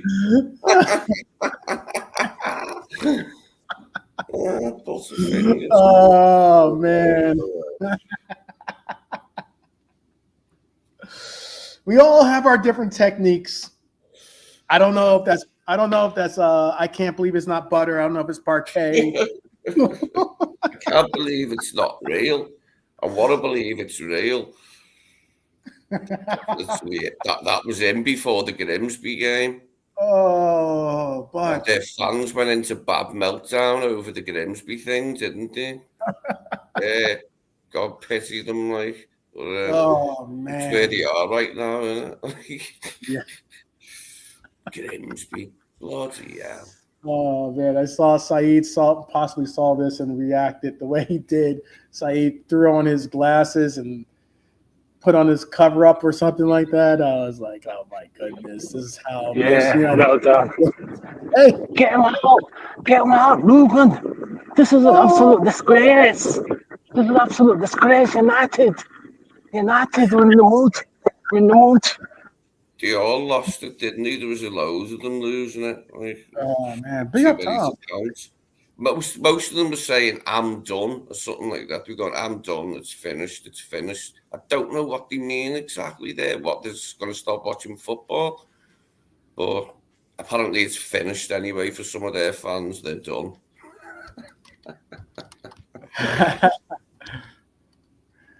Big up, Tom, by the way. Big up. It's been a little while since I've seen you, but it's good to see you back, brother. Hope that you're well. And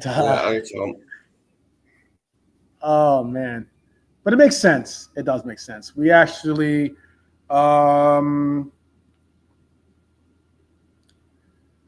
know. Lee Wiskus is talking about Saeed. He was pretty close to. He probably teared up a little bit, but not from laughter. It was more so from being sad. It's the case with their team is something that I hope long continues. There was a report. This is a very interesting report, and this is all due. This is all in all seriousness. There was a report that came out that apparently, Amarin knows that his future might be with the club might be cut short. Apparently, they are going to give it to the international break because during the international break, they are apparently going to have a heart-to-heart with Amarin. That was the report. So Amarin might be on the way out. I hope that's not the case. They need to keep him to October 20th. I hope so. That must be what, our fixture against them at Anfield?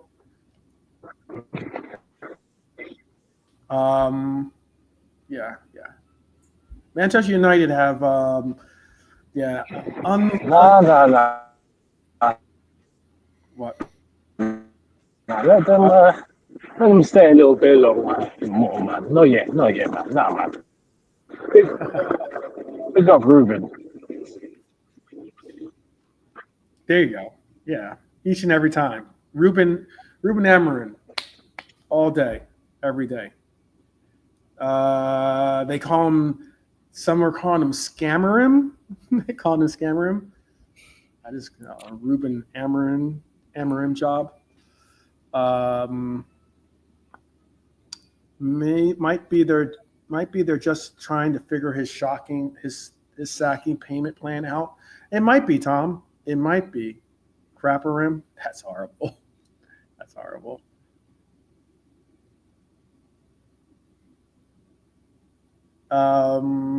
Yeah, that's horrible. What do you think is the case? I saw a lot of people were just sitting there and we watched the goal reaction. That was always fun. Especially considering that some of these guys nowadays do these hate-alongs, and they'll watch our games or they'll watch games of rival teams, and they'll have reactions to those games as well. But watching them watch their own team, oh, that's, again, beautiful.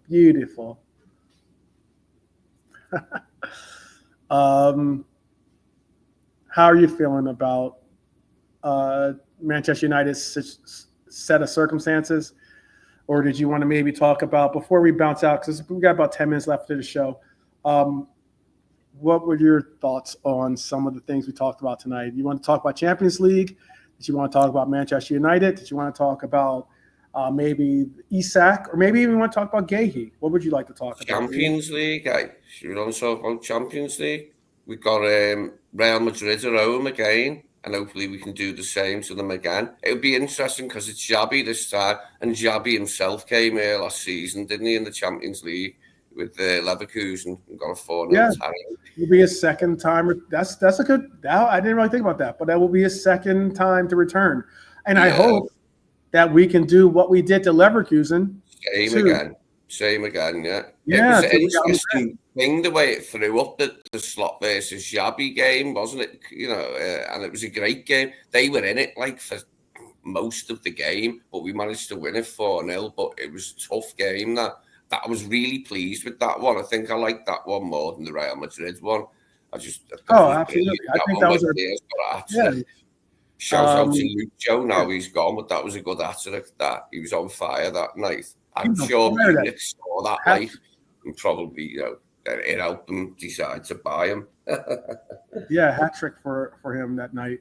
Absolutely beast of a player when it came to getting it done for us on sometimes the big platforms. Atletico. I have our list up there. We went over a lot of the other games. Some people thought that we have the toughest group or the toughest group fixtures of all the teams. It could be it's a decent shout. Inter Milan is not going to be easy on the road. Obviously, Real Madrid is a good team. Atletico Madrid is a good team. Fortunately, we have them at home. I would have preferred to have Marseille at home and PSV on the road, but all the same, all good. And then I would have also preferred to have Galatasaray at home and the other I forget the name of the team. Going blank on the name of the team.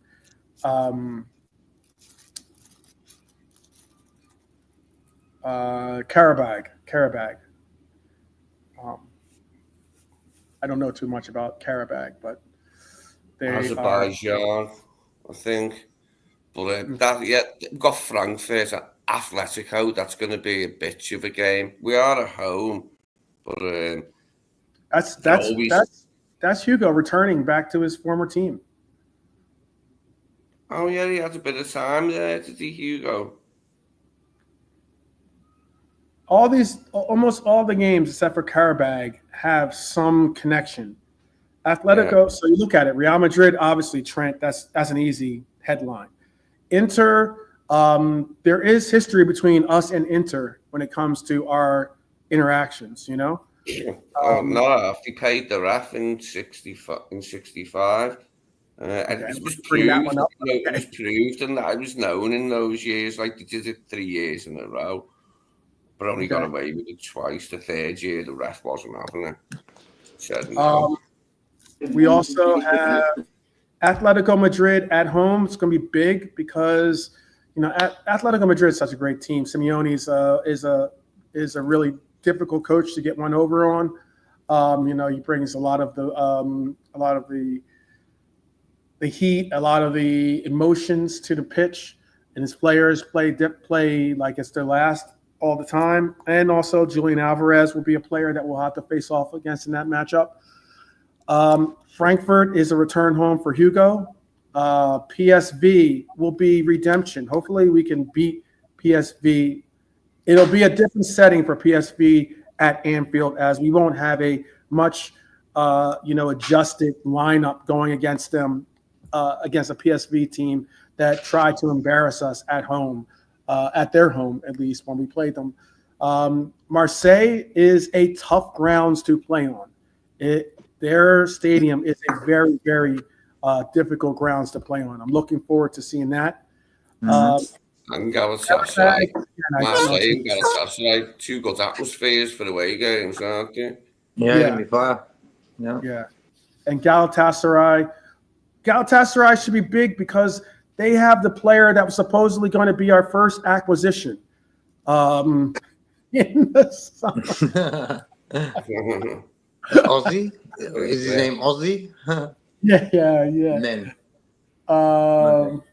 Yeah. He's just training in the background, bro. He's at Liverpool. He signed on the first day. We just not telling anyone. He's hiding. Big up. What's the one picture that you're circling other than Real Madrid? You got your Real Madrid, JK. Other than Real Madrid, what's the other fixture that you're circling on our 8? Oh, the Galatasaray one away. Yeah. I got a lot of Turkish friends and stuff, and my partner and that. Like, it's gonna be fire that game, bro. I'm telling you that. Like, I think that's a tough sort of group. Tough game. Tough. Then 3 away games. Well, actually, all 4 of them away games hostile.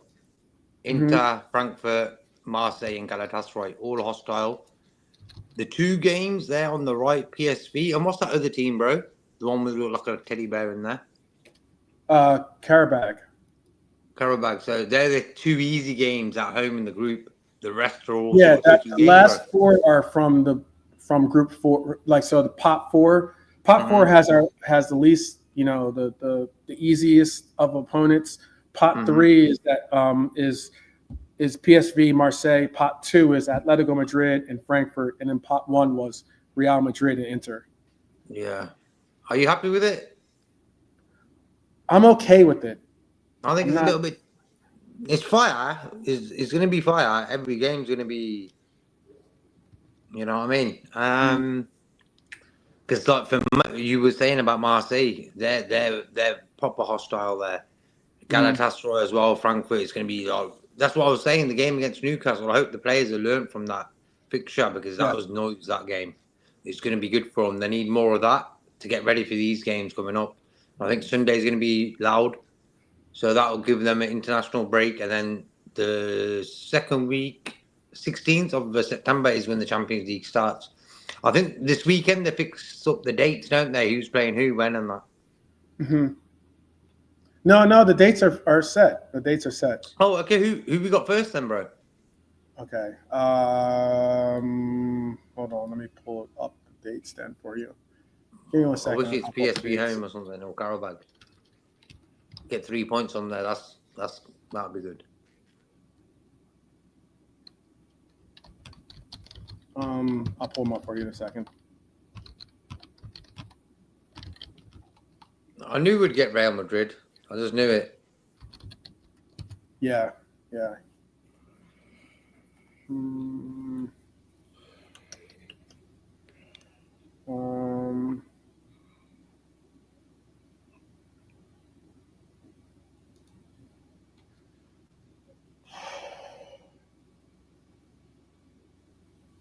So it is. Oh wait, that's from last year. Hold on.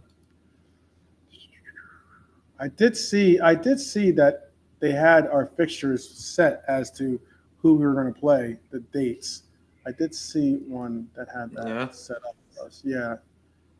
Let me see where I can find that.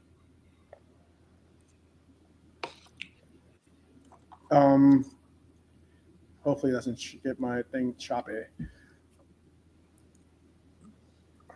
All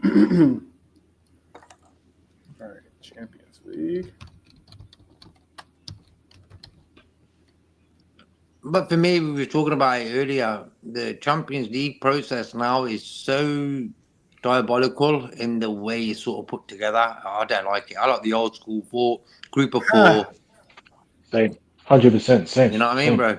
It's like old school format. They did a little show before the draw today. Ibrahimovic and that. Like, come on, man. People who make football decisions are not the right people to do it. Same as musicians. Why do you like it better that way? I don't know, just like you know what you're doing. This is too complicated, bro. It's just more simple. Like, the draw better that way. Yeah. Now God knows what they were doing today. They're pressing a bloody button, bro, and you're getting teams from a computer. Come on, man. Are they taking the piss? Tottenham, Man City. And who else was it? They got really easy fixtures, bro. Tottenham and Man City, not really easy, but ours is pretty tough. You know, Inter, Real Madrid, and Atletico. 3 tough teams there. You know what I mean? And the other 2, Galatasaray, Marseille, fans will back them 100%.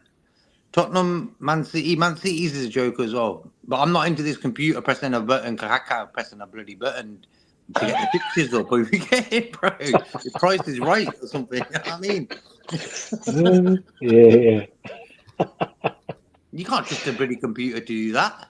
It's like, come on, man. Get the bags out and put the balls in the bowl and pick them out. And if it takes 3-4 hours, so be it. At least it's real. There's no computer just rustling it up quickly. You know what I mean? Come on. Chat GPT. These are all the teams. Give us the fixtures. But make sure you do Man City and Tottenham favours. Yeah. What a joke, man. Okay. I guess then the question I asked the chat this question earlier: would you be up in arms if you saw the World Cup go to the same format? Oh, horrible. Oh, yeah. That'd be nasty work. That'd be nasty, bro. Keep it simple. 4 teams in a group. It's worked all them years. If it's not broke, it's not. Don't need to fix it. You know. Okay. It works. I'm not saying you're wrong at all. Not saying You know, you're like wrong. people love change and stuff. Change is only good when it's good. Don't just change it for the sake of bloody changing it. Mhm. I can't find it. I did have it. Let me. I'd have to look.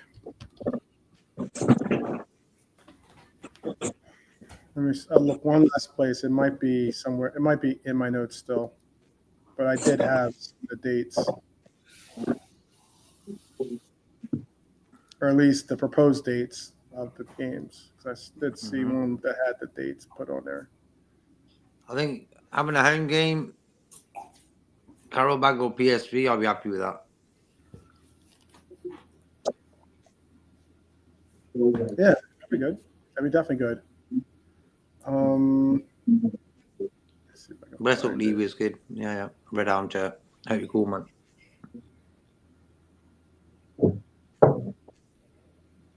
I've always been a European Cup type of person. I want European Cup and that, but since we've equaled United 2020, I want the Premier League the last 2 years. This year as well, I want the Premier League. Mm-hmm. Yeah, I can't find it. I thought maybe I had it in my notes. I don't have it in my notes. Nah. So I will find out. I'll look for it. If I see it, I'll put it in our group chat, and I'll try to put it as a comment or something on this broadcast. Mm-hmm. But yeah, Mhm. it is what it is. But good news about Newcastle getting that guy from Stuttgart. Like I said, it's been a big day for Liverpool, Champions League, and that signing for Yeah, Newcastle. Voldemort. It's been a big day for Liverpool. I know. Yeah. Newcastle getting That's what Voldemort. football is now, you know. Yeah. Voldemort to the rescue. What in it, Baltimore, man? The Indy guy made a post saying that Liverpool have made a second bid now that Newcastle have acquired the the Stuttgart striker. Stuttgart. Yeah, Stuttgart. Yeah. They should. They got to be accepting this. If they don't, then we should say, "All right, cool, fine, that's it." Yeah. Well, if they Well, don't accept this bid, then I would just say, No, they have to, bro, because there's too much drama with this guy now. Like, Yeah, you it's can't true. bring him into the stadium. Man's going to be running after him. I know, but man's not hot. You can imagine it, all the Geordies. But you know what? The funny thing is, with like the owners, they've kind of embarrassed themselves, Newcastle owners, because they're practically begging him to stay. When as soon as he said he's to in leave, Germany. just let him go. Just listen, mate. All right, let's get the money in. That's it. But they're That's just it. begging. Like Isak's bigger than the club. It's just embarrassing from them. But if they were So a bit they- smart, they'll get their Yeah. top figure they want. But they're sort of Yeah. embarrassing. It's like Liverpool could say, you know what? It's gone too far now. We're going to give you 125. Yeah, you know, always you know, in January. Wasn't that the owners or somebody who was close to the owners and representing them see him, didn't they? And it made no difference. You know, They'll just accept it. Play on it, and he wasn't having it. Said no, the thing was exactly the same. I was made promises. They weren't kept. I want to leave. And imagine if, let's just say if Mo, for instance, is a start man, if you done that, if he started throwing his toys out the pram saying, I'm not training, we'd be like, you know what? Fine, all right, cool. You go in, but we're going to get what we want. We're not going to start begging him. You know what I mean? Yeah. It was just embarrassing because no football player is bigger than the club. And sometimes some fans, they worship the player more than the club. I don't care who it is, even if it's one of my favourite players. I don't care. I'm more about the club. Their scouting failed them, and then eventually they got onto the fact that Waldemar might be available if he pays up. I mean, it seemed to be that, didn't it? That for the longest time throughout the window, they just could not buy a forward for love or money, and then all of a sudden they've got one. I just hope that this is a little change in proceedings. Now they've got one player. Hopefully they can sort out a deal with Brentford for Visser. And then Yeah, they've I get got a replacement for Callum Wilson, a replacement for Alexander Isak. And they can't really moan because Walter Martin's a good player, good profile. Bayern wanted them, didn't they? But weren't prepared to pay that amount, apparently. So, yeah. I don't know. Tom is saying it goes well for them, to an extent, so their fans can just get over this business and we can forget about it as well and just get on with the football then. Because it has I wish them really well. long and it's dragged on so bloody long. Like for me, bro, the way they behaved in the last months, they can forget about it, bro. I hope the guy don't score no goals for them, so I don't really care. Voldemort. So for Germany, yeah, he plays for Germany, fair play, you know what I mean? But like for me, why should we worry about Newcastle? Really, as soon as Isak signs on the dotted line, if he does, I'm not saying he's going to do it, but if he does, that's over then for me. Wishing Newcastle anything, they need to buy players and that. Yeah, all the Liverpool scouts. Bloody exactly damn playing them because exactly no bastard. Yeah, I think Osman's coming in. I've heard. Exactly. Norm, let's see if the waffle on. Feel bad well as well. What's up, Norm? I'll definitely hit you up, Norm, because I do have something to ask you. But I'll hit you up through email, obviously. But Tom was saying, well, seemingly this German lad is only in to replace the huge void Callum Wilson left. I don't know if that. No, Tom, he's the main guy. He's going to be the main guy. Someone certify that with the noise in the background. Yeah, exactly 12. Yeah, sorry. Go on, 12. I think he's going to be the main guy. I'll bring that up to the next point that Tom asked. I think he's going to be the main guy. I think that he should be the main guy, to be honest with you. Thank you, Norm. I'm definitely getting better. I have another procedure coming up, but still getting better. Hopefully I can get through that one too. But he's going to be the main guy, and I think he should be the main guy because he's a talented player. He was one of the most coveted. I mean, this is a player that Bayern Munich tried to go for. Bayern Munich had wanted to bring in this guy apparently. Now, obviously, it's really weird. Now, I'll bring up Tom's point about Manchester United in a second. But what's weird about Bayern Munich too, real quick, there is a rumor, or at least there's a rumor out there that Bayern Munich are interested in going for Nicholas Jackson. And what's weird about this rumor is that Nicholas Jackson wants out of Chelsea because he's not starting. If he thinks he's going to start before Harry Kane, okay, good luck. Nicholas Kane. Yeah, good luck. in my best taken voice, good luck on that one. Because that's not. To be honest, it's true. But to be honest, 12, if you really think about Bayern, have not really have a great window, have they? No. The Brian allure of power has kind of shifted, really. Yeah. Certain names they're not getting in, and there's not just Voldemort and Wirtz. It's also what's his name, Nico Williams. Oh yeah, Nico Williams, Rodrigo. Yes, quite a few, isn't it? Gakpo, you can add Gakpo to the list. Yeah, and what's sad about it is you got some of the German, some of the Bayern Munich legends.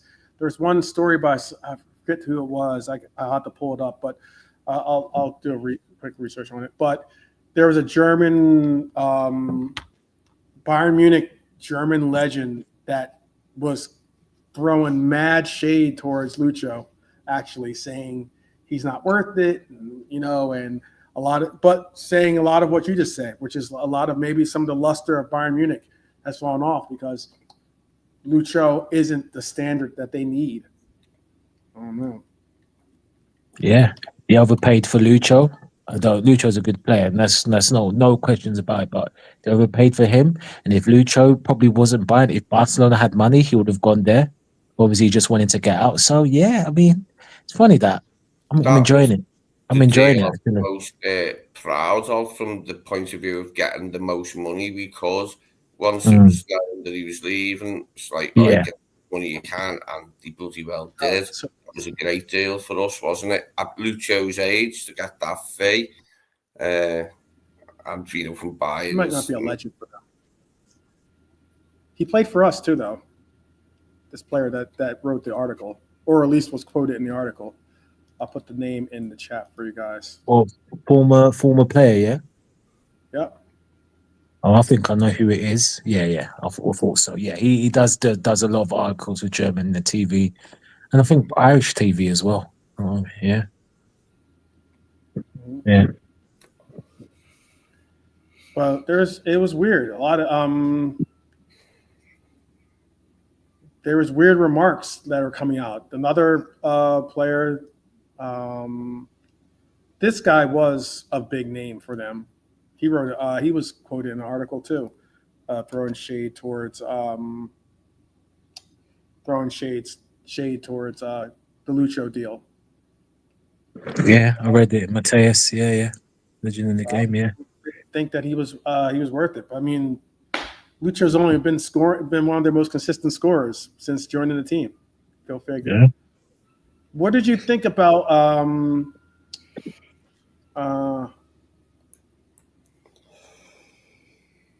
wait, what? Wait, 12th man chat. From now on, I want all ITKs to wear a Mystic Meg gown and a wand. Okay, all right. Buddy. Big up, Norm. No names, no Norm. one. I think we know who we're talking about, Norm. You know it. Yeah, The top three. We know. We already talked about the fact that we're going to be going to the grounds to see our reportedly first acquisition of the transfers of the summer transfer. We're going to be going to his team's grounds at some point during our run. Okay. Where was it to? What was it going to be? I was trying to look up something real quick.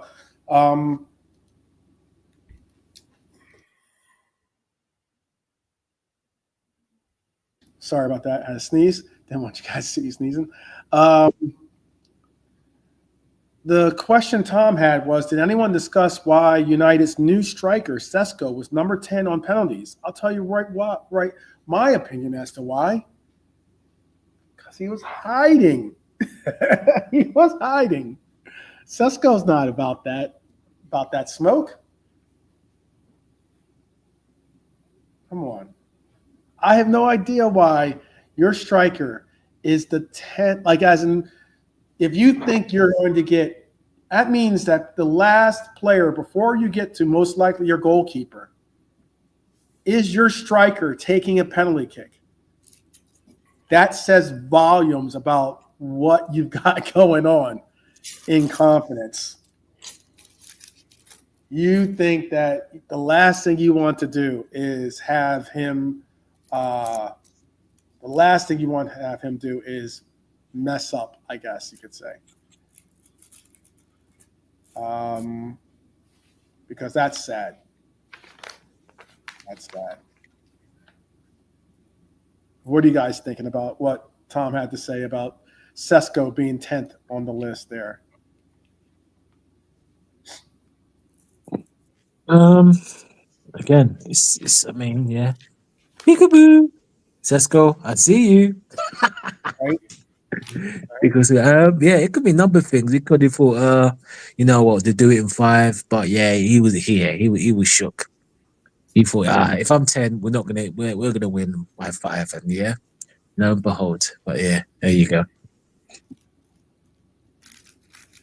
Pretty bad. It is pretty bad. He started both games in the Premier League, has he? No, He hasn't. He hasn't. no. There you go. You buy a striker for that much, play the guy. Don't play Mount. You know what I mean? You would think. But he doesn't get it. He does not get it. But, oh, man. Anything else you guys want to talk about before we bounce? We're a little over the 2-hour mark here, but we have a good number of people in the chat. Got like around 70 people in the chat. So I was wondering if Mark Gahey playing in the Conference League for Palace means he can't play for us in the Champions League. I hope that isn't the case because he's played in Europe for once. Yeah, I think it would, like, if we were in the Conference League, but yeah, because we're Champions League, it's all right, isn't it? I think because this is a playoff, it's not. So I don't think it does. Oh, yeah, it's a playoff as well, but it still count. Like, but I think we'll be all right there. I think he will be able to play Champions League, irrespective of disappearance in Europe. Should imagine so anyway, because he wouldn't have played. It says this is according to Liverpool.com. Mark Gahey would be allowed to feature for Liverpool in the Champions League, even if he plays a part of Crystal Palace, even if he plays a part as Crystal Palace begin its European Conference League campaign. Conference League campaign. It says Palace will take on, obviously, Fredrikstad in the Conference League playoff. And the good news for Liverpool is that even if Gahey does feature, he will still be able to play for the Reds in Champions League. So he will not be cup tied to Crystal Palace. I think also because there's no player in Conference League none of those teams would be impacted or play against any team from the Champions League, especially now that the Champions League don't drop down to Europa even, Yeah. Much less. It'd be different if it was Europa maybe, but not even that's the case now with no one dropping down. So that's at least my take from it. Anything else you guys want to talk about though before we bounce? Yeah, there's two things. I've got an interesting first of all, two things, and then I'll let obviously if JK's got his thing, whatever he needs to say. Number one, obviously, I'm sure we talked about. It's funny how as soon as Trent, we knew he was going to Madrid, the manifestation of playing him next season came into pass from a lot of people, and it's come into play, which is it's very interesting. And again, whenever the fixture might be January, who knows? But I'm assuming it'll probably before the end of the year we'll play them. But it'll be interesting to see if Trent will actually start, because Carvajal is back now, so that'd be interesting. But great shout. Something I read as well, the fact that he didn't get into the last game. He got in the 87th minute. He is now been relegated to the bench as Carvajal has taken over the starting duties at right back. And on top of that, Carvajal is a Real Madrid legend, and he is beloved by that fan base. So it's not like you're going to have people bemoaning the fact that Carvajal is playing in front of Trent Alexander-Arnold. Should be very interesting, though.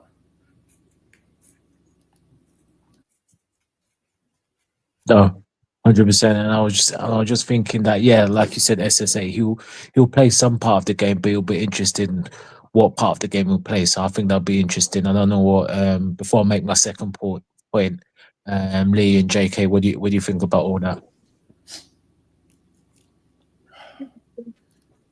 He'll definitely play a part, but he won't. Just like you said, he'll play a part, but I don't think he's going to start when he comes up. Unless Carvajal's injured, I think Carvajal starts probably.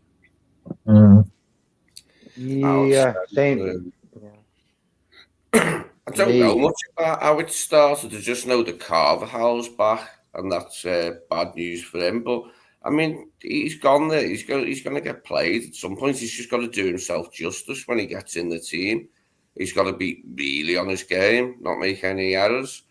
We knew it would be tough for him. It's tough for any player going there. It's the toughest place there is to make it. But we'll see anyway as the That's the things difference. That's the difference between Liverpool and Real Madrid. Look, Wirtz ain't been great since we got him. No, it's good, guys. Only a few supporters have sort of moaned about it, but Real Madrid are proper moaning. The whole fan base about Trent. Come on, man. Give the guy some time. You know what I mean? You get no time there, do you? Sometimes you judged on the first performance, and you never get any more slack than that. That's it. Everyone knows that when they go to that club, don't they? You've got to perform. Okay, no, that's fair. I've got another point to add. 2 points. Sorry. The second one, again, this is for the chat as well. I'm sure you get this in records time. As we played Real Madrid last season, can people tell me the score and goal scorers? Oh yeah, again, bro. I can tell you one of them. Yeah, the score JK last season against Madrid and the goal scorers. That's for everyone, the chat and you guys. From last season? Yeah.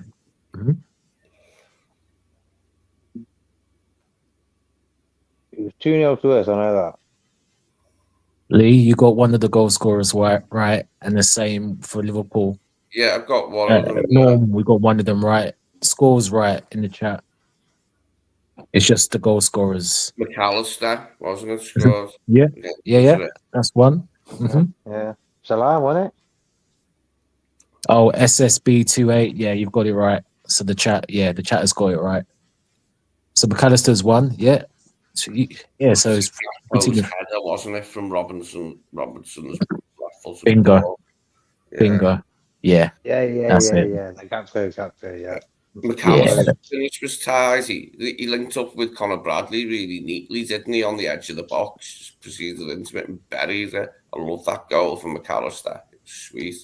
Yeah. He goes. Exactly. It'd just be funny if we played them. I remember it was November. We just played them at the same time this year, which would be a funny coincidence.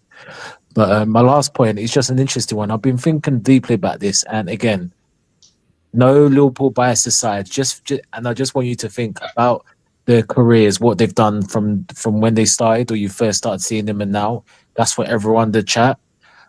I'm talking about two specific players because I always talk about them. Is Florian Wirtz and Gary and McAllister world class? And again, not biased, just think about just what they've done in their careers and that's the players they are. And if so, why are they world class? So you can start with U12, you can work your way around and chat. Again, you can put your input as well. So clarify the question one more time. Yeah. So basically Florian Wirtz and Gary and Mac. Okay, so no Liverpool. So think about their careers or when you first see them, their seasons up to now. Are they world class in you guys' opinion? And if so, why are they world class in your opinion? Florian Wirtz and who's the second player? I couldn't hear what you said. McAllister. McAllister. Matt. Oh, okay. Yeah. I thought you said Gary Mack. That's why. Sorry. I think McAllister. I personally think McAllister is world class. I know we did one time. We did a show. It was a fun show too, where we had like tiers, and we had like world class tier, like Class A, Class B, Class C. But Class A was like for world class. And I remember that in my at least interpretation, I had Macca in as like he was definitely not at we kind of like stacked it in the sense of saying who's certainly more of a hands down world class player as opposed to like you have to like think about it type world class player. But I thought Macca was because McAllister not only plays on Liverpool, but he plays in Argentina. And not only does he play on Argentina, he's one of the most important players on Argentina. You can ask anyone that follows the national team for Argentina. McAllister is possibly one of the most important pieces. He allows for Messi to be Messi. basically for them now in their scheme. And then I would go as far as to say why I think McAllister is world-class also is because McAllister, I personally think, is the maestro to our midfield. I think that when McAllister's in our midfield works differently. Defensively, offensively, it just the cogs in it move just so much better when he is able to play the part of maestro for us. The second player you asked for was who's the second player again? Florian Wirtz. Yeah. I think Wirtz is a world-class player as well. I know people are already putting question on that because of his start to Premier League, but any player that is one of, if not the best player, or was rated as being one of the best players in the Bundesliga last year, who's a part of a team that went undefeated. I have to say that you have to get, and he is the major component of that team, or one of the major, if not the major component of that team. I have to say that player is world class. I think he'll eventually show his worth for our team too. That's at least my take. Yeah, I think so as well. It's a slow start, like for them, just getting into the pace of things, and that it's quite frantic at Newcastle, wasn't it? Like the games, but looking for them to get more involved. Like Arsenal's another one now. It's a tough. We'll see what happens anyway. But looking forward to him settling down and getting into the rhythm of the Premier League. Once he does, it should be great for us. Like if we're gonna go forward in front of them, two good wide men at the sides of them. Sounds good to me. And for me, bro, I think they're on the borderline of world class. Like Wirtz, his potential world class is going to be. McAllister, I think if he was a faster player, I could say yeah he is, but he's just not fast enough, is he? But all in all, his gameplay is top. Really, one of my favorite players in that. But he's on the borderline for me.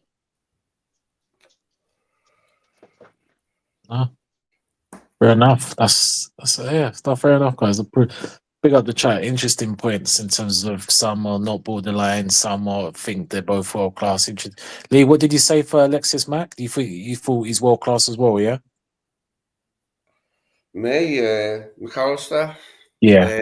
I wouldn't go that far. Maybe I would. Yeah, I would. Yeah, bollocks to it. Him and Gravenberch world class. In our team, world class. We've added Birch to that midfield. 3 world class players. Bring the title back to Anfield for the second year in a row. Nice one. Yeah, I think I get, and I'm not saying he's hands down a world class player, but I'm saying the fact that he is one of the top players on Argentina, which it'd be a different story, but he was influential in them winning the World Cup. Yeah, it was always a bit mad that he was like only at Brighton, and he got in the their World Cup winning team. Like he was in the team like well before that, just for coming to the Premiership. Didn't matter. It was only Brighton. I think that's the reason why people don't give him some of the proper due. Like because he was at Brighton, people didn't reference him as being, he's obviously not world class. He's at Brighton. He's not at a Liverpool or a Real Madrid or a Manchester City or some big name club. He's at a Brighton. He wasn't at one of those heightened clubs that his counterparts were. But with Argentina, he is easily one of the most influential and most important players in their team. He is hands down one of the most important players on Argentina. You can see when we played Brighton before he moved to us, he was dangerous, wasn't he, in those games, with his free kicks and his all-round play. Yeah. It was no surprise when we got him. We got him such a good fee as well, didn't we? Remind me, what was it? Something like 35 mil. It's crazy, that is crazy. 35. The man plays for Brighton was taking their penalty kicks, was taking their free kicks, Gravenberch only cost 35, didn't he? Really good players too, by the way. The two of them together are only 70 million, like, isn't it? Gravenberch, McAllister, that's good business, that. And Endo was cheap as well, that summer, wasn't he?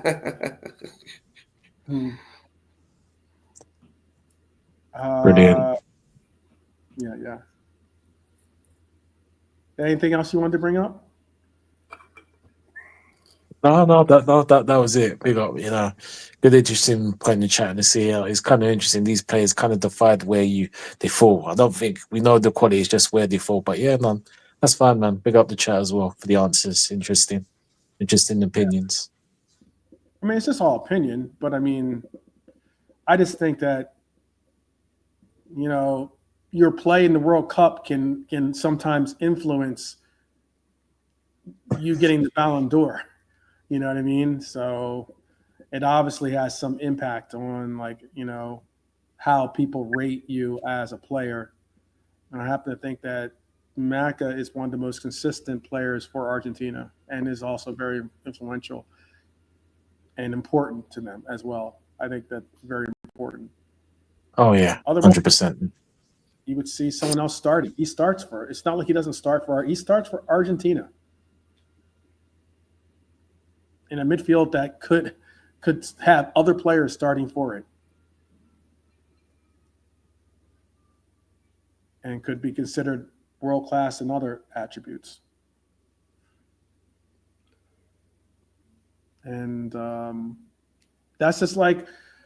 Do you think? I'll ask this to you, Milante. Do you think Gravy is world class? Not yet, no. He's still got bits to do, but he's got the potential to be. Yeah, I feel comfortable saying it about him and McAllister because there's more to come from them. You know what I mean? Last season was only the first season of their partnership in that pivot, and the more times players play together, the better they get. So with the addition of Wirtz, it should be good. Should be good this season. Fingers crossed. Should be in for a good season. And when does Champions League start? When is the first Champions League game? That's this thing. 16th. If you don't September. think Rav is world class, I'm not saying he is, but I'm just saying if you don't think he's world class, that's one thing. Okay. Despite winning, obviously, young player of the year, and also winning a spot on team of the year for the Premier League, right? Well, I can't really say he is right now, but potential-wise, he's on that. He's not as near as Wirtz and say McAllister on that borderline, but he's working his way towards that. I'm not disputing that someone's saying he's borderline or he isn't. I'm not trying to bring up that point. What I was going to ask though is this: can you name 5 DMs that are better than Gravenberch? World football. Oof. Yeah. I mean, look, Casado is one. Rodri. You think Caicedo? You had a choice of having Caicedo or Gravenberch. You would say you'd rather have Caicedo? No, I would say I'd rather have Gravenberch still, but he's more sort of developed in his game. He's more experienced. Like Gravenberch didn't really play that much for Bayern. Liverpool didn't really play that much in his first season. Last season was the first season. Caicedo was considered to be was questioned if he was even worth the money his first year. Yeah, that was a bit too much. Too much. Yeah. Too much. But for me, he plays that position, does it pretty well. Okay. You got Kimmich. This is only a debate. This isn't. I'm not judging your No. your opinions. Like that. I give players time to mature. It's like if you drink wine, you know what I mean. You give it time to mature and stuff. I'm like that with players because for me, I don't jump on their back and I don't jump on the bandwagon straight away. You know what I mean? So I'll say this too. Sorry. I was going to bring up Nora's point, but go ahead. Finish your thought. I apologize. No, I'll finish that, bro. I was just going to bring up Norm's point. He says, but 12, I don't think He doesn't think that Gravy is an out-and-out DM. He has more to his game than to be just a DM. I understand what you're saying. He says he reminds me of Vieira style-wise and real ability, not just sitting. This is it. He can do that job comfortably, but he can do so much more as well, Ryan, which he demonstrated with that nifty goal to open proceedings at St James's Park. But it's great that he's so comfortable in that role and he can do it for us, and it really paid off last season. That was the main thing about the season, was him and McAllister having it locked down like as a parent, and then took us all away, didn't it? You know, with Salah having the season of his life and Virgil playing great, it was just too much for all our opposition, wasn't it? I got into the argument about Gravenberch with Dara, saying that Gravenberch is a talented midfielder, but I just think that his skill sets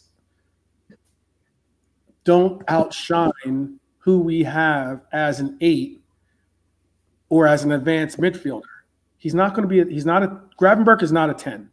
As much as I really think he's a good player, he's not a 10. No. Oh, no way. That leaves him being an 8 pretty much, right? And when it comes to that, he's good. I'm not saying he's not. He had his first year, if it wasn't for injuries, he probably would have contended for getting starting minutes. However, do I think that he's above McAllister? No. Do I think he's above even Domus Basilai? At this moment in time, I still don't think as an 8, I think Domus Basilai is a better 8 than Gravenberch is as an 8. That's just my personal opinion. And then there's those that might say, Elliott's a better player. But at the time, he wasn't getting in front of those players in the pecking order. So it allowed for him to be, and if we did have a healthy Thiago at the time, there's no way a healthy Thiago gets in before probably the 2 options that I just said earlier. So, and that's a healthy Thiago. I know people are going to be like, oh, he's not very healthy or blah, blah, blah. He's injury prone. That's not the point. They're saying if you have a healthy Thiago and he can get over past his injuries, he's a better player. He's the best midfielder we have in our team. But when it comes to DMs, I often hear, when I hear a DM being referenced, there are more than just a DM can be more than just a destroyer. A DM can be more than just a destroyer. But yet, whenever you hear the reference about a DM, it seems as though most people connect it to it being a destroyer. Now, I think that's a disservice to Grav, because I think he is a hybrid DM in that he can take on the responsibilities of DM. I think his defense is undervalued. That's the reason why you could see him playing right center. Not many players can play right center half and you say he doesn't have defense. But we've seen him play right center half for us. So he has some defensive capabilities. He's got speed. He's got the ability to go from box to box. I just think that hybrid of a DM is valuable in that, yes, he's not your outright Rodri or your outright Fabinho when it comes to being a DM as a destroyer. However, Fabinho, Rodri don't have the offensive capabilities that Gravenberch has when he goes forward. And that's a unique situation to have in your DM, that you can have a player that can be not only be a defensive stalwart, but also be able to go forward and get involved in the attack. That's an asset. That's a really big asset. And that's what I like about Grav, his ability to carry the ball. I've said it. I talk about all the time about how Jamie and some people in the Coppers community were putting me down for saying that we should play Grav as a DM, because I saw the fact that he has the ability to do what Matip would do for us sometimes. be able to take the ball from our box and have those long strides, not be able to fend off players from getting the ball from him. And rather than have to do a pass, which is obviously the quickest way to go from point A to point B, but still be able to create an offensive surge simply from a drive similar to what Matip used to do for us, which is take the ball deep into the final third, and all of a sudden you have numbers that have to be shuffled and the likes. I honestly do think that people are undervaluing and underappreciating Gravenberch. And the one thing I keep emphasizing is that Gravenberch, if he doesn't play DM for us, might not have a starting role on this team. Because you're going to now tell me, if we play with pivot, you're now telling me that he's going to be either our 10 or obviously an advanced pivot, which is what he can be. That's where I am really, really, when it comes to the defense of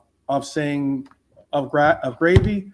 I just think I'm not saying Norm is putting him down or something like that. Not at all, Norm. Don't take it that way at all. But I'm just saying I have seen people in my opinion, not truly appreciate what Grav brings to our team. He brings pace. He brings athleticism. He brings the ability to bring the talents of an 8, but have the ability to play a DM. That's immensely important.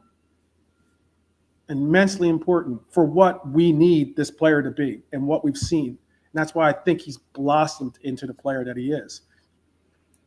There are people that were telling your K-Max and the likes were saying that Grav needs to go. Oh, K-Mac is the waffler. So, I mean, we just not trying to throw shade towards K-Mac. I'm sorry. K-Mac, I'm sorry. Yeah, I'm not trying to throw shade at you. I'm just saying there are those out there that thought Gravy was a bust. Those out there that thought that like Gapco as well, bro. They said it. Gravy and Gapco, they were taking the piss out of him. I was like, yo, we're Liverpool fans. We don't do this. Give these guys time.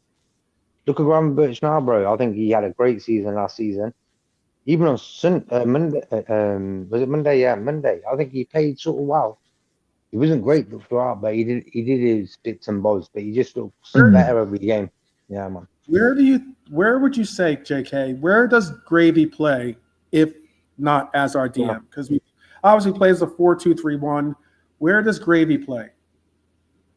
Well, that's the only place for him, really, when you think about it. Yeah. Where else are we playing? Where else will we be able to play him? Not set. And again, this is I'm not making judgments on anyone's conceptions of what they feel he should do or this or that. No, I'm just asking an honest question. Where does Gravy play if he doesn't play DM? Well, for me, DM or centre back. Right. Simple as that, isn't it? Really. Right. You really look at it. There's more chance of him playing centre back than playing number 10 or an 8. Yeah. And I don't think as much as go ahead, Lee. I'd say like the 8, to have a defensive midfielder and then playing like in McAllister as well. But that'd nudge McAllister out the team if the DM was good enough. But I am Batman. Playing apart from the as I'll play with sweeper, but yeah, I know what you. Okay. Everybody, it's funny. Like some people want to put him further up the pitch. Now I'm hearing people. JK just offered out a center half position. I am Batman. Put him at sweeper. It's like some people want him to go forward. Some people want him to go back. I think he's in the best position for him on this team, especially. On another team, he could probably play an 8. Absolutely. Yeah, it's just a system. This is the system. It's designed the way it is. That's all. If you appreciate what Gravy brings to the pitch and you think of him as enough of a talent that you'd like to see him play starter minutes, The only way he's going to play is if he's in a DM role. Especially when we get Gay, the center half role, that center half is like only if we're like in, you know, we're in like necessary, like, you know, in injury necessary type thing or something. That's true. City still haven't bought a right back, have they? Are they going to do it No. right back? No. So since Norm is saying he would have a DM, Grav be center, and Mac pivoting from Grav to the front three. So, But then what happens to Wirtz? No, that's the key. Yeah, that's And the Wirtz key. on the left hand side. Yeah, you take Wirtz out the team, then yeah, that can work. But absolutely, yeah, absolutely. Brilliant. Back to playing a 4-3-3. Cool. Get me a DM that's going to be an anchor. If we went to a 4-3-3 and had 2 8s like we had under Klopp, fantastic. Yeah. Play Grav forward. I have no issues or problems with that. However, we play 4-2-3-1. So like that's not going to be the case. We have a 10, we have 2 in the pivot. And that's how we play. And that's why I'm listening to people. I'm like, we would dramatically have to change our formation to accommodate. I don't think we would. Grav isn't so dynamic a player that I would change our formation to accommodate Grav being a part of our front 8 or being the center attack. Because then you're going to have to move, as you just said, Wirtz out of the 10. And I don't think Grav is a 10, to be honest with you. But you have to move him out of the 10 because he's only had one season in the role at this club, like playing that role. He's still learning, yeah. He's still learning. You know, and he will get better. Yeah. Exactly. Him and McAllister, I think, as a partnership in that pivot, as long as they're fit and playing like together, I think we can get more from them too this season than last season. You know. Okay. I don't think that Norm is saying something on the lines of he doesn't know where he will eventually settle. He doesn't think that the 10 is where he'll be long term, I guess. He says that's where he is at the moment in time. If and when Wirtz becomes what people predict, then he goes to McAllister's role. To McAllister.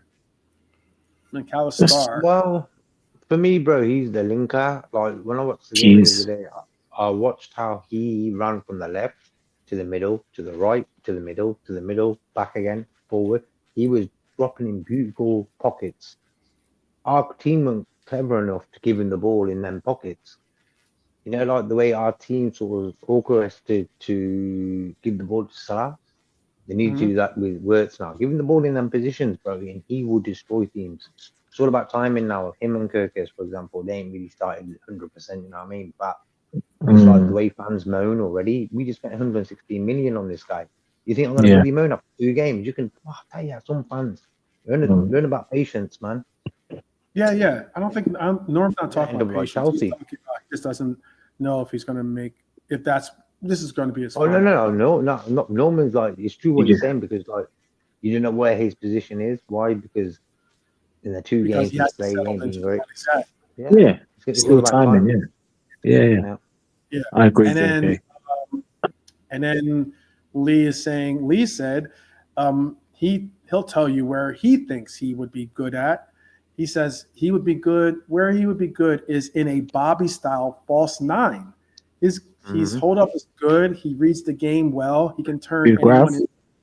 Yeah, Gravy as a false 9. No, not for me. No. He hasn't got the positional sense for that. If we have a D, say him on the left, McAllister on the right, and Wirtz at the top of like a diamond. But I don't know. Nah, I wouldn't like that. I just feel you're taking him out of his zone and you're asking him to do things which is just not for him in his capacity. He's better where he is or the box to box for me. And Norm, just to say, Norm, like I got a lot of hate and shut down. And again, and I want people to reiterate this because I'm just going to clarify this. I'm not hating on words. I'm surprised we got him. When we all had the rumors, we thought, oh, it's just one of those things, and he's here, so no problem. All I'm saying is that I personally, just before we linked with Works, I was looking at us getting a DM, and then McAllister and Sobel can rotate in the 10. Because as great as, and again, maybe I'll get shut down for this, as great as a player Works is, I'm not trying to complain. I just think it's someone that we didn't need in terms of the overall tile of what we needed in the squad. But he's here now. He's here now. And again, I'm not complaining. I'm just saying that's a point, because McAllister, for me, if we got him, we could have just moved into the 10. And we all know, let's be honest, McAllister can do what Works can do. Obviously in a different way, but McAllister is a quality player, a very, very intelligent player. But that's fine. That's not being said. And like JK said, which is right, like I said, Works hasn't been good in his 2 games, but it's time. The time purpose to gel and to get used to a system, and we have to adapt to his playing style and how we're going to set. And back to what 12th was saying, we're talking about the Grav thing. Look with Grav, nothing surprises me, because we have to understand where does Grav come from. He comes from Ajax, the home of Dutch football, and Dutch football is all about intelligence. It's all about playing different roles. So DM is not a stranger. DM is not a stranger to him in terms of playing it, but playing consistently. Obviously, he's new. He's played DM before as Ajax. He's played as an 8. He played as a 10 in youth. Like, remember for Ajax, we were linked with him. He won the Golden Ball.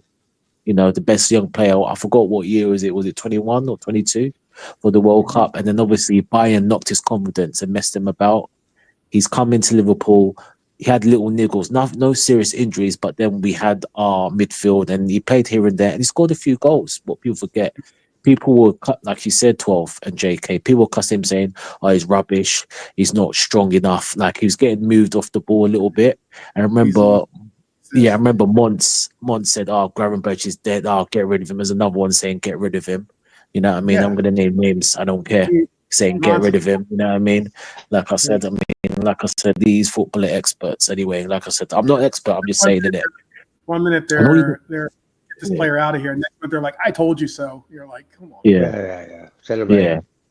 And that's the thing. So yeah, sorry, JK. Sorry, I'll just finish quickly and then I'll let you. Sorry, JK. Apologies.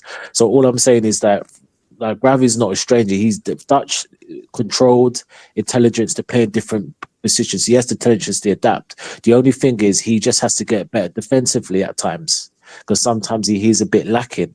But that's fine. That will come in time. He's playing a role. It will come in time, and But as a team, we need to do better. But Grav is, like I said, I'm happy. I've always wanted him. I've always wanted Grav since I've seen him act. I'm happy, and he only get better, and then he will adapt to the team more, and then obviously he's got to adapt to new players in front of him, Works, etc. The timing of the tackle. Sometimes you need to stay. Sometimes you need to move. In 90 minutes game, you're never going to get it right 100% of the time. But more often than not, when to anticipate, just sometimes drop back. And, like you said, 12th and JK, we saw it. And again, it's weird. It's one of the best games of the season we saw us playing. We didn't win. And that was a 2-2 against Fulham. We were 2-1 down for about the majority of that game.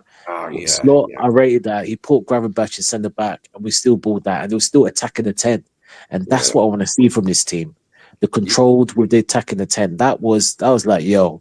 I was like, yo, it felt like a win to me because of the way we played. And that's it. Developing a relationship with Virgil and Ibu, as cover for them in games, as last season went on, you could see it working.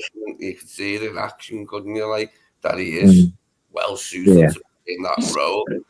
And it was only his first season doing it for us anyway. I mean, like, that's my point of why I bring up, like, people are talking about Gravy, this isn't that point at Norm at all. This isn't anything to do with what Norm said. I'm just talking about of other content creators and other people in other chats talking about Gravy as if he's just someone just kind of like, he's just, he's just another guy. Like, we're talking about the young player of the year. We're talking about a player that made as a DM, made the team of the year for the Premier League. In his first year of being a DM for our team. This isn't the first time he's ever played DM, but it's the first year of him playing DM for our club. And he does such an exceptional job that everyone, all of a sudden, you got Mott's going from saying one thing to all of a sudden talking about gravy boat. Like, that is really, really what I'm talking about when it comes to some of the criticism. I was surprised things went down the way they did when he was buying, because we all see him at Ajax. We played against him, didn't he, when he was still at Ajax in the Champions League? Everyone knew he was a good player, but just didn't happen for him there. If your face don't fit the picture there, bro, you ain't getting nothing. For us to bring him from there. Okay, it wasn't his first season last season, it was his second, but the first season was really marked by injury and he played a few different positions, didn't he? But for Slot, Slot just identified that straight away when he walked in the door, and I'll have him in front of the centre backs, McAllister. He's an intelligent guy, bro. I like the way he plays. He's very intelligent in his body movement. Like, he's real good. And what I noticed, slowly creeping into his game, because he's getting confidence starting, is he's trying to attack more as well. Like, his passes are a bit outrageous and that, you know what I mean? And shooting. Goals, really goals, wasn't it? Still, though, this before we bounce, tell me who are 5 DMs that are better that you would 12 playing into that line. Yeah, right, currently. I say 5 DMs that you would say, let's get this DM and bring him to Liverpool, and he starts instead of Gravenberg. 5 DMs. There's no one that I could really say. I think that I'd want to take. I think before and place with, there's not a player on earth. I wouldn't even want it with Rodri. I want him, mate. I want Gravenberg. But there are other good DMs. Rodri's one of them, one of the best in the world. Who's the best South American ones? I remember this too, by the way. I do remember this. You're so right. I remember certain channels said they were taking a year off supporting our club under Klopp in the 2023 season. I remember that.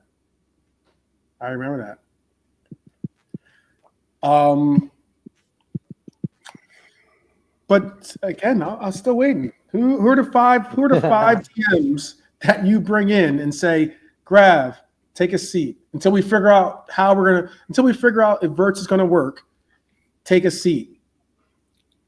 Because you're not, because again, Grav isn't starting over Macca if you had to make a choice. That's not happening. No, I don't. Yeah, I agree with that. So we've seen from PSG. Oh, who? No. Neves. Yeah, Neves. He's quality, I can't lie. He's quality. Yeah. It has to be someone from the past or something for me, like Franz Beckenbauer or someone. Like, the players not alive who are playing now. All right, so let's just list them. We're close to the 3-hour mark, so I want to end right around the 3-hour mark. But let's just list them. Who are the 5 DMs you want to bring in, and you say, Grab, this player is going to start over you? All right, so if everyone is fit and 100%, you got to say Neves, I'll say Rodri, Kimmich. Those are the 3. In the Premier League, I wouldn't say, although we linked, like I know Brian and there was some like Walton and Baleba. But would I start them over? Wharton over Gravenberg? I wouldn't, I wouldn't either. He's a good. I wouldn't. He's a good player. I'm not saying Wharton's bad at all. Yeah, but I wouldn't. Fantastic choice. Rodri's the only one. Yeah. He does not start over Gravenberg. Just doesn't. Because some of those offensive things that you get or could get out of Gravenberg, I don't think Wharton comes close to that level that Gravenberg can produce for you. He might be better. He might be better for some of his passing range. I can give you all those points, but I mean, I don't. He got the most interceptions last season in the Premier League, Gravenberg. Gravenberg, yeah. Mm-hmm. That shows that he's smart about his positioning. He's smart. I told you he's a smart footballer, bro. You know, when these guys don't look great on the ball, their way of thinking is totally smart. They use it in a different way, and that I noticed that. So Kimmich, right? You're saying Yeah. Kimmich. Yeah. DM. Kamavinga.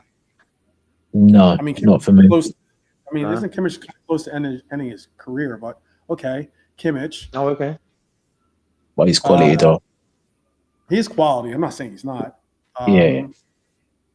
But Rodri, Oh, who's yeah. Mm-hmm. Rodri's coming off of a. Let's see what Rodri ends up looking like off of the knee injury. I would actually say Tchouaméni, who I do rate. I would still take Gravenberg over Tchouaméni. Okay. I would take Gravenberg over Tchouaméni. But Tchouaméni's a shout. He's been underwhelming though. That's the thing. I mean, it's been a hot minute since you've probably seen Tchouaméni play, really. But I mean, like, you know what I mean? But I can understand. Yeah, I mean, I'm just thinking if everyone was fit, all the one name I like over Grav. I would take Camavinga as a player I would take over Grav as a DM. I like Camavinga. Okay. I think he's a super talent.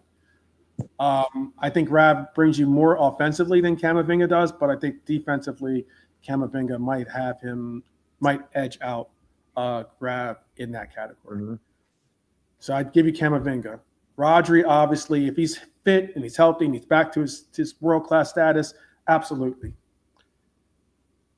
Kimmich, I get that. I don't know. He's certainly on the decline more so than on the incline. However, Kimmich could be a shout.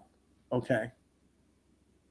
Who was the other one? Stiller or Neves was fourth. Neves. Yeah. Neves. Okay. Mm-hmm. And fifth, I saw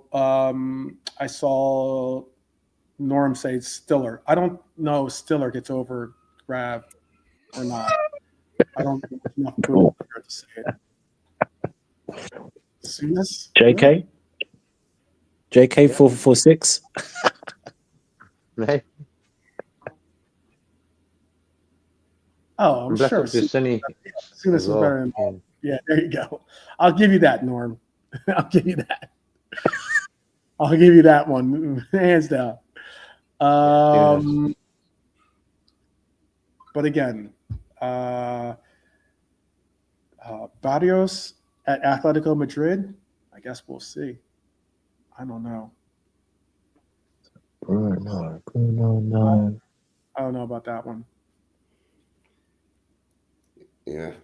No, I'm also saying, though, if you are struggling out there, like some are, to confidently pick out 5 names that are better than the current DM we have, what are we doing? We're not getting Rodri. We're not getting Kimmich. We're not getting Neves. You know what I'm saying? Do you get where I'm going with this? Like, those players are not going to be Liverpool players. No, we didn't get Zubamendi. And even if Zubamendi came, that's what I was going to say to you earlier, Lee. Even if Zubamendi came, Zubamendi's not starting in front of Grav. Zubamendi's playing back up to him. Yeah. There's no way I'm going to say Grav is better than Zubamendi. Athletically, physically, maybe even football IQ wise, that you could even say, especially with all the interceptions that he was talking about, JK was talking about earlier. But that's my point of what I'm trying to get at. People keep saying, I understand. I don't have a problem bringing in a DM. I'm not saying that we don't need a DM. Currently, we have a DM, and his name is Endo. And he plays what we need him to play, which is backup DM. But there is no viable DM out there, in my opinion, that I would say I would start over Grav currently. That is viable. Rodri's not viable. We're not getting, as much as I would love to get Rodri, we're off of City, even with this injury, we're not getting Rodri. Again, who are the five that we came up with? Kimmich is not happening. We're not. How old is Kimmich? Is like nearly 30 years old. We're not getting Kimmich. We're not getting Neves. That's not happening. Stiller, I don't know if we would, if that, I mean, I think that we were in the running to try to bring him in, but that's not happening. And then who's the other, who was the other one that you guys said? Is that all of them? I want to make sure I got all of them. Caicedo. And Caicedo. We're not getting Caicedo, nor would I want Caicedo at this point, to be honest with you. No. I think Caicedo works for Chelsea because they're just a hot dumpster fire. But I mean, like, I don't think Caicedo works for us.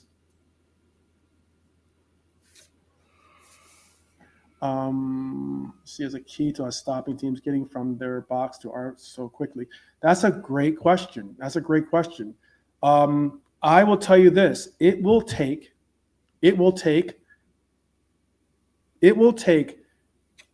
Kirkez or even Frimpong, depending.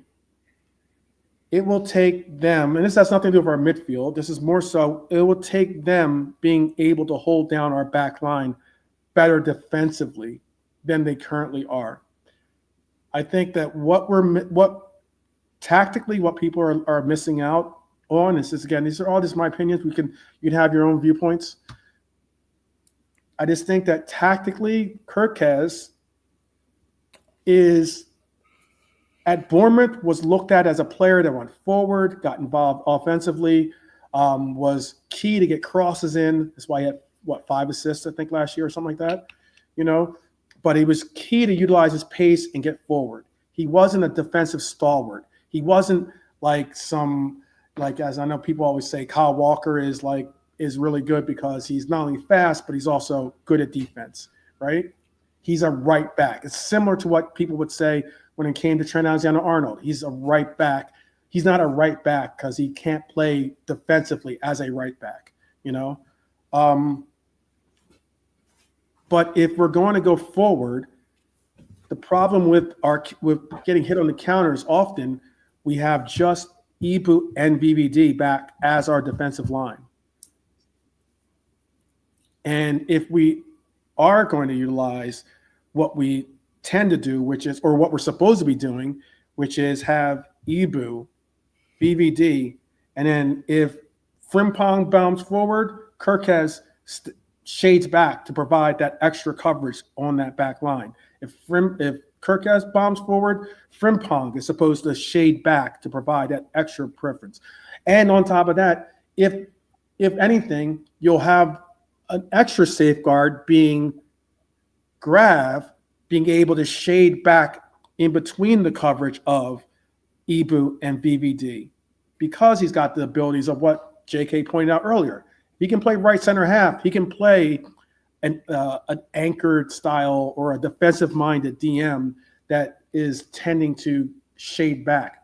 We just so happen to have an offense or a formational scheme that pushes us forward and sometimes pushes us so forward with such a high line that we've been getting caught.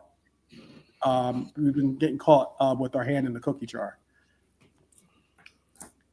And that's just my perspective. That's also some of the reads of the tactical breakdowns I've seen from the quote unquote experts out there as well.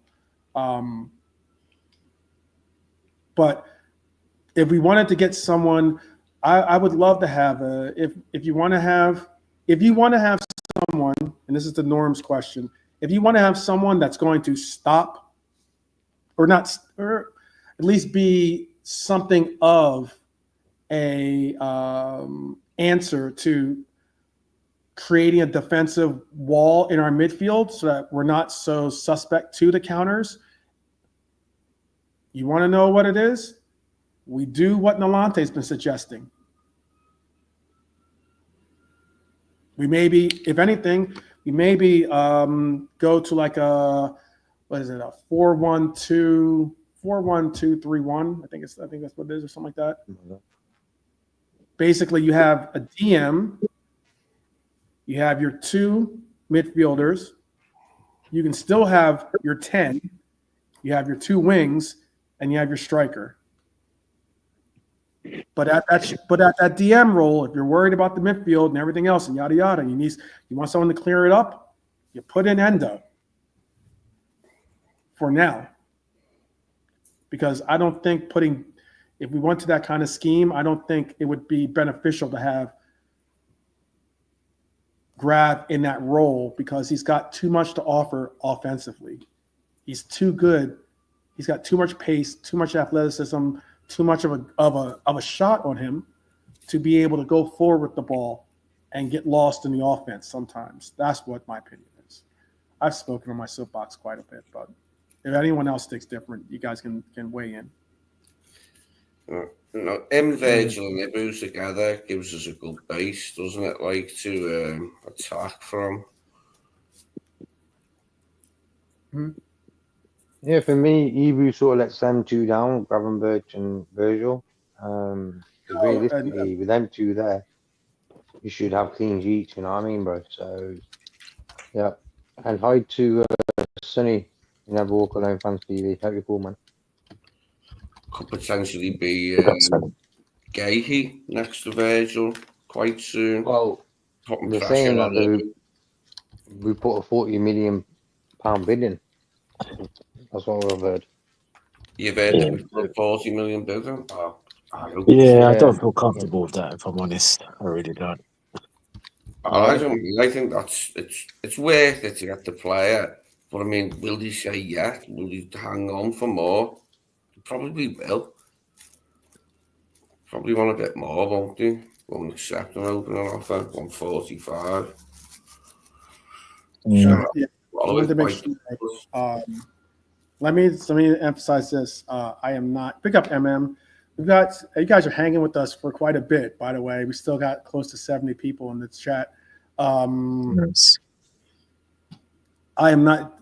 I know what Norm just said. People are going to probably see this Sachas and think, watch this and think and watch. I'm sure people may watch this and me in the chat think we're negative. We have so much to be positive about with this side, but we as fans also discuss how we can solve the negatives.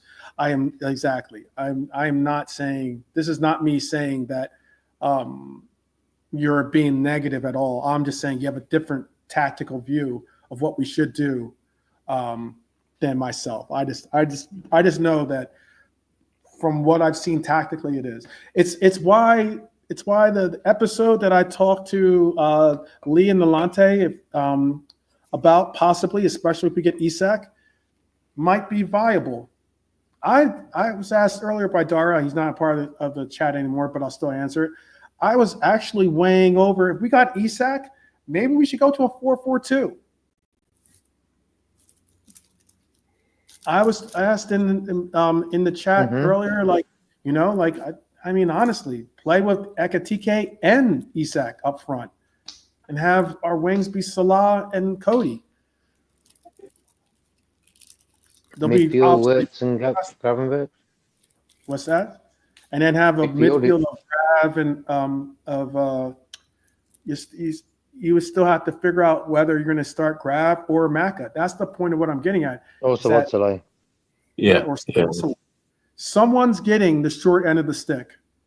And I think the options that we have are viable options. I think Dom deserves to start. He's been one of our most influential players in our 2 games so far. One of, I didn't say the, I said one of the most influential. I think, again, Maka's not completely healed, I think, from his groin injury. If we go to a 4-3-3, it'll work out nice. Again, though, where do you then put Wirtz? Because now you're saying he's not playing a 10. Most likely he's going to play a 8 or a left 8, or probably not going to play on the right side, but he'll probably play a left 8 since he likes to gravitate from the left side. I've heard some people say Wirtz should play left wing.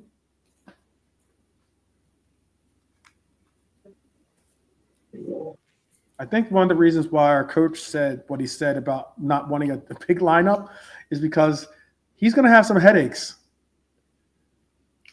There's a lot of players that can or might rightfully deserve to start, and they will not start. Yeah. I know some people don't want to hear this, but maybe if you want to answer a question, maybe we go to 3 backs. I wouldn't mind seeing, if we get Guéhi, a back 3 of Konate, VVD, and Guéhi is our back 3. That works for me. Defensively, it does. However you work out going forward for our midfield and our front line, that's up to you. But I'm just saying I could deal with a back 3, but then that means you're taking away the 2 acquisitions that we just bought in Frimpong and Kirkez from our options or from that formation, unless you're going to play them as wing backs that go higher up to the midfield. Yeah, you could do. That suits them all Frimpong perfectly. He's played that for Leverkusen. He's not immune to it. Yeah. You know what I'm saying? Like, yeah. There's options that trust me. I play my FIFA, and the majority of these players are still left on my team. Not all of them. All right.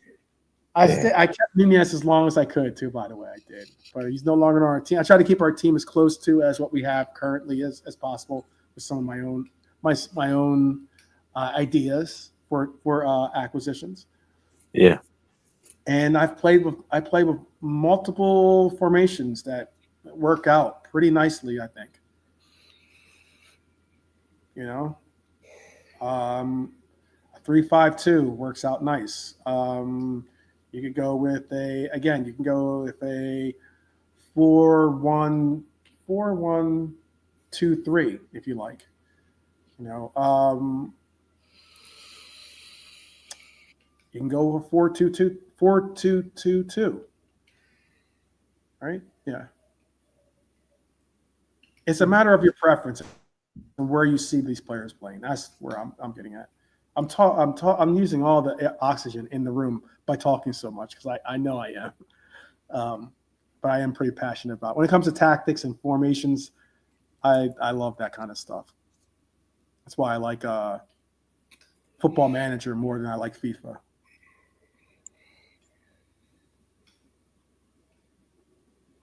Frimpong, Kirkez, Wirtz, and Guéhi all played in teams with back 3s last year, and Slots Feyenoord had a fluid formation, which became a back 3 in games when attacking, making that is where we are heading. And I agree with that completely. That's why I mentioned the whole last year. People had a problem. We didn't have Kirkez, obviously, last year, but people had a problem with how Robbo was playing. And the reason why people had a problem with the way we were playing is because Robbo, if he wasn't bombing forward, he was going to be required to be a part of that back 3. That fluid back 3 that we're talking about in game attacking, because both fullbacks aren't going forward most times. They're not going forward together.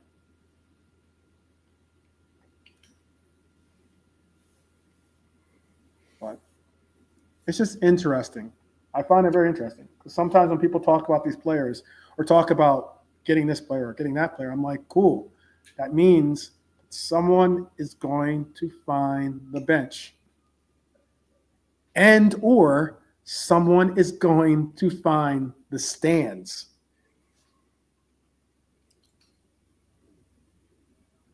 Guys, quiet panel, by the way. Quiet panel. I didn't know I had crickets as my panel, but apparently that's what I had. No.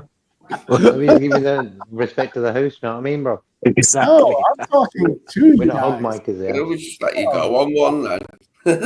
Yeah, you guys are That was in his element. Shut up. You can't interrupt the host. No. I don't mind. I don't like people interrupting. It's good to On the let people flow. You subject know what I mean? of Gay here, I think it's fairly unanimous amongst the Liverpool fan base that we all want him pretty much, don't we? There can't be many of our fans that don't want him. It makes so much sense to buy him. So I just hope it happens. I'll be disappointed if it doesn't. If we can't agree, say over 5 million, because I think it does leave us short. We need that extra bit of experience. Yeah. We haven't had since Joel Matip, really. Like, never did replace him in a way. But we sold Kwanzaa, we're a man down because we sold Kwanzaa, is the truth of it. So I don't we but Leone's not for straight away, I don't think, is he? No. We will we can give him game time. We can give him game. Yeah, he's going to get game time. Yeah, like I think they said that he's not going to be loan. He's going to be in the first team squad. So he'll get a cup games here and there. But what I would say to that, Lee, Lee, go on. The beauty of the Gay deal, if we do it, is that Ibu has really got to be on his game to keep Gay out of that slot, Virgil's side, and that'll be brilliant for us because Ibu will know he's got a real fight on his hands with Gay arriving. It's not like some young lad from the academy. It's a player which has gone out and bought an international, and hopefully that'll spur him on to greater things. He has been a bit woeful in the first couple of games, but we were a bit rusty as a side defensively. Like, we didn't defend properly at times in both games. That's the thing. It'll spur him on, is what I'm hoping, and expecting, half expecting anyway. I'm like, these two signings are going to make or break our season. No, we need these two guys. So we're on that sort of level right now. We need to get these two wrapped up. But there's still question marks. Sorry, 12 gone. I was going to add Norm's comment real quick. Norm said one thing he did like about Klopp is he'd say not every problem is solved by buying a player. Solutions can be worked on in-house on the training ground, and I agree with that completely. I agree with that completely. Definitely, I believe that. Want our team to be better defensively. It doesn't mean we have to go out and buy another player. It could mean simply having the players on the pitch just step up to that next level. Individually, yeah. Individually. Did you hear Klopp say when he was asked about Gravenberch's form last season? He said, "Yeah, maybe I played him in the wrong position." He said it was good to see him doing so well in the sixth, but he said maybe I played him in the wrong. Do you remember him saying that, Klopp? It was last season when we were doing well. He come over for the game. Yeah. Because you know what, there were some things that, like, I think Gravenberch said that he did have some bouts of doubt in his game last year simply because he was getting injured, but he wasn't getting consistent playing time, and he was really having to fight for his role to be a part of the team, and yeah. People are like, "Oh, maybe you didn't see this or that." I'm like, "No, maybe you just didn't hear me saying it on some of these content creator shows." yeah, he was pretty much saying, and about Slot's idea to use. Like, I should have done that. Yeah. In not so many words, like in different language. That's what he seemed to be saying about Grab. Yeah, you know what? There have been issues about that too. Norm brought up, what do you think of Salah marking Burn on corners in the first half because he then went Konate on second half? There's a piece that I read. I'm trying to remember who they compared it to. Hold on, I can bring that up. How do you guys feel about that question? And I'll bring up what the piece was. He's the biggest giraffe in the Premier League, and they put one of the smallest guys on him. Giraffe, the Toys R Us giraffe. He's a bit of a nasty piece of work as well. He was. The that could have been a red. Yeah, exactly, Norm. Yeah, I mean, Slot, come on, man. You've get Alexis Mack, and that was Mo. Come on, man. Yeah, exactly. Just put, yeah, that's what you should have done in the first place. Mhm. But Ibu's all thinking about like playing at Madrid at the Sunny Villa with Trent and Belleman. So yeah,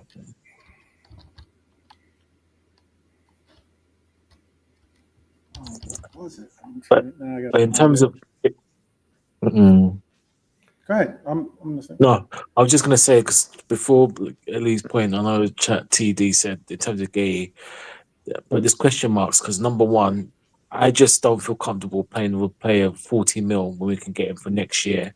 And number two, let's just say if you can give me Joey G fit with Leone for the next season, for the whole four, then I'll be happy with that. And then, once or twice, and then though the cup game or whatever, or grab if needs be for me. And number three, if he does come, is he going to get game? Is he? I know people. Is he going to get game time? Is he? Because Kanati, I mean, the second half of last season, he was poor. And I know, unfortunately, Joey, and there was a game before that Kanai was poor. Joey, came on and was excellent, and he didn't get the chance to start the next game. So I'm not sure. I'm not sure because I don't know. I just have my doubts of Gay just coming in and then he's starting, and maybe he will get game time. He would, but would it be enough? That's the thing. Would he get enough game time? If Kanai has a stink in the next 2 to 3 games, is Gay going to start? I don't know. It's the same That's thing the with question Isak. mark. Hugo scored 3 and 3, hasn't he? Scored in the Yeah, Charity Shield, scored in the first 2 league games. So he's got the shirt at the moment, hasn't he? It's going to need When, wrestling off him. like that's true. when you see the way Kwanzaa was brought off, Mm, that's what maybe Slot needs to do with Kanate now and bring on Gay. You know what I mean? yeah, Kanate can be a good player, but he's let down by his mental side of his game. At the end of the yeah, day, just don't concentrate, bro. Come on, man. That's his weakness. And at the end yeah. of the day, he's always thinking about the future. Bigger wages, bigger contract, bigger club No, maybe. He's not thinking about the now. And because he's not thinking about the now, he made that mistake against Newcastle where the ball ran down his back and went straight to that guy. Get your yeah, body straight, man. This is on the buzzy back, didn't it? Yeah, man. yeah, Get an assist. Yeah, that ruined his whole game for me. yeah. Unfortunately. Yeah, yeah. Hi, Dara. Nice to see you, man. Big up, Dara. Good to see Dara. And, Good to see Dara. Um, But yeah, we just have to wait and see regarding this if we do get him because all these things, these all question marks, and that's what I'm worried about. That's the thing. I just rather again, I'm probably might be the only one, and everyone says yeah, probably, but I just rather that was just it. I wait remember. till. I'm not Oh, okay. saying Newcastle isn't a No, big wait till game, what? but Wait till what? Arsenal, from like Ibu's point of view and the players' point of view, Arsenal's a massive game. So he knows he'll have to improve and not do The any whole of the team do. daft shit against Arsenal. The Yeah, the whole team do. worst one he done against bloody Newcastle was when he come out with the ball from the back, running, it's like on the right, and it's just like tried to play it inside, but just pass wasn't on. The guy just took it and ran through on goal. I can't remember which one of their players it was, but that was the worst. I think it was Gordon, and he fluffed it. He could have scored. Oh, well, no, that was the one where Dom Yeah, saved the day, basically. That one. There was one I that was going to say, he noted got through on that, goal because it was a terrible pass, telegraph pass. He ran forward with it, and it was even and then worse Dom than that. cleared it off the line. And Cleared it going out. in. Well, he needs to improve against Arsenal anyway, and he'll know that. Loads of big players on the pitch, and that he'll want to show his talent and that, I'm sure. Good night, Kenny. In the chat. Good night. I know it's getting late, people. I know it is. That's why we're going to be ending the show. What I was trying to say real quick was I'll do a piece on it. I did read article. I'll try to like points that I picked up from the article. I could share with you, but it was a very interesting take, and it's basically it pointed out the fact that Liverpool are using the Italian method of defending free kicks, and it seems to be more effective for us this year than it did for us last year. The method that we used in the highly zonal marking method of it, but it's basically usually there was the whole like use a high line approach, keeping opponents away from the box, but in Serie A, it's common for teams to kind of like sit deep as opposed to try to stay up, and that's why like often you'll see like the way Arsenal tries to attack is they'll try to go in, get onside quickly, and then jump to a position. And it's difficult because usually you have the man next to you that you're ready to mark, but because they do this whole thing where they kind of like run from the sidelines and run or not from the sidelines, but run from the touch line and join the corner kick all of a sudden. You don't know, you might have a particular player that you're marking, but that player doesn't go to your zone or doesn't go to your area. It makes it difficult for you to kind of like have success that's possibly why they have so much success, but it doesn't make your success at defending that great. But it's interesting. The reason why I'm saying that that Liverpool are doing this quote unquote Italian method of defending corners is because we have a Dutch coach, and the Italian method is very different from the Dutch approach to defending corners in itself as well. So I'll give you more of an in-depth conversation about what the article had to bring and how it highlighted it, because there was another article that I read about how what we do in taking our corners. Maybe we'll do like a whole piece on just corner kicks, offensively and defensively, because I know some of us are disappointed with how many goals we score offensively from corner kicks, much less in just defending our corner kicks. And this Sunday, we're going to have to defend some corners. That is a certainty. But all right, people, we're past 3 hours and 30 minutes. It's well past midnight for some. Cinderella, I know. We're still at basically 70 people in the chat. Phenomenal for you guys to rock with us as long as you have been. Anything you want to say to the people before we let them go, Lee? Yeah? That much? You want to say all that? Okay. All right. All right. I think Lee is off making some tea, or maybe he's getting his PJs on or something. I don't know. Look if he's got any sauces. Yeah, there you go. HB sauce. Yeah. JK, is there anything you'd like to say? Sorted, bro. Big up to the chat as always. Levis, KTD, Norman, Dara, MM, just the whole crew, man. Always chatting away. Sorted. Exciting times. I think today was a good day. Newcastle signing someone, made everyone happy. And then it's Champions League draw. Tricky, but we'll sort it out. It'll be exciting games for Real Madrid. Come on. And press like on the video if you can, guys. Please get us to the 50 likes mark. I would love to be joining the likes of our channel brethren, Brian, on getting thousands of views, and having Bless up, Brian. Yeah, big up. Tons of likes, and even Quasi's Quasi bold. Yeah, Quasi Bold. If you haven't checked them out, you certainly should. Quasi Bold's channel is going some crazy great numbers too. Shout out to him. Yeah, Quasi top guy, man. Quasi as well. Yeah. Quasi, best up, Quasi. But yes, if you can do that, that'd be much, much appreciated. I think Lee is I can hear him in the background. I think doing something. So yeah, he's making a brew. He's making a brew.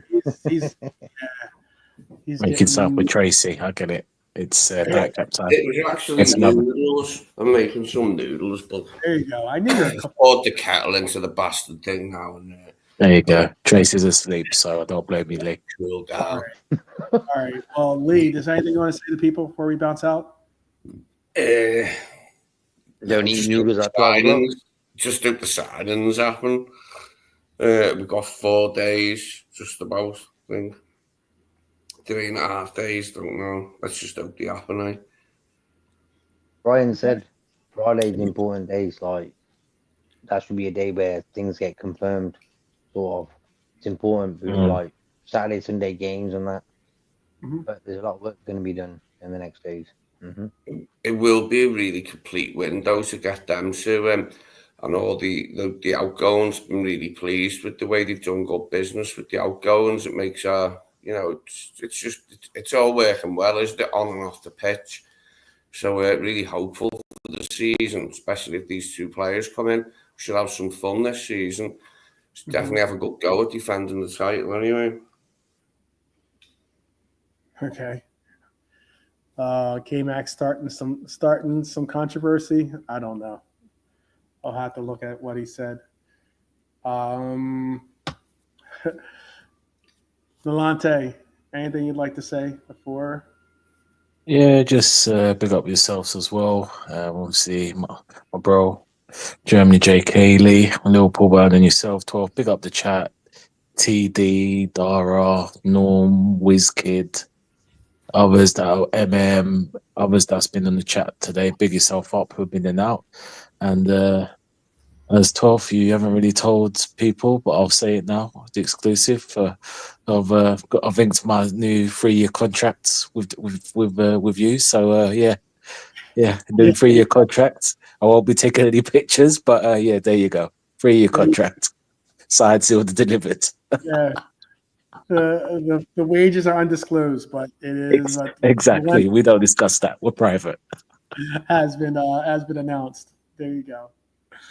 Oh wow. All right. Before the chat gets all crazy. Okay. All right. Hey, he's confident in his team. Not to say. There you go. But all right, brothers and sisters out there, friends and family, best believe we will be back tomorrow. Won't have the corner show tomorrow, but if you're in our fantasy football league, be sure to get your team picks in. If you aren't in our league, why not join? It's not too late.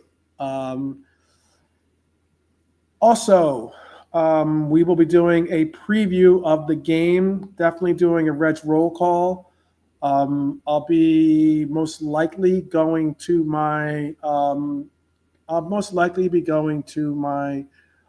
supporter pub this weekend for the Arsenal game because I went last week and we won the way that we did. I now have an official seat that I have to sit in every time or something. So I'll be back at Crown Public House if someone wants in the area to join me. You're more than welcome. Looking after brother. Yeah.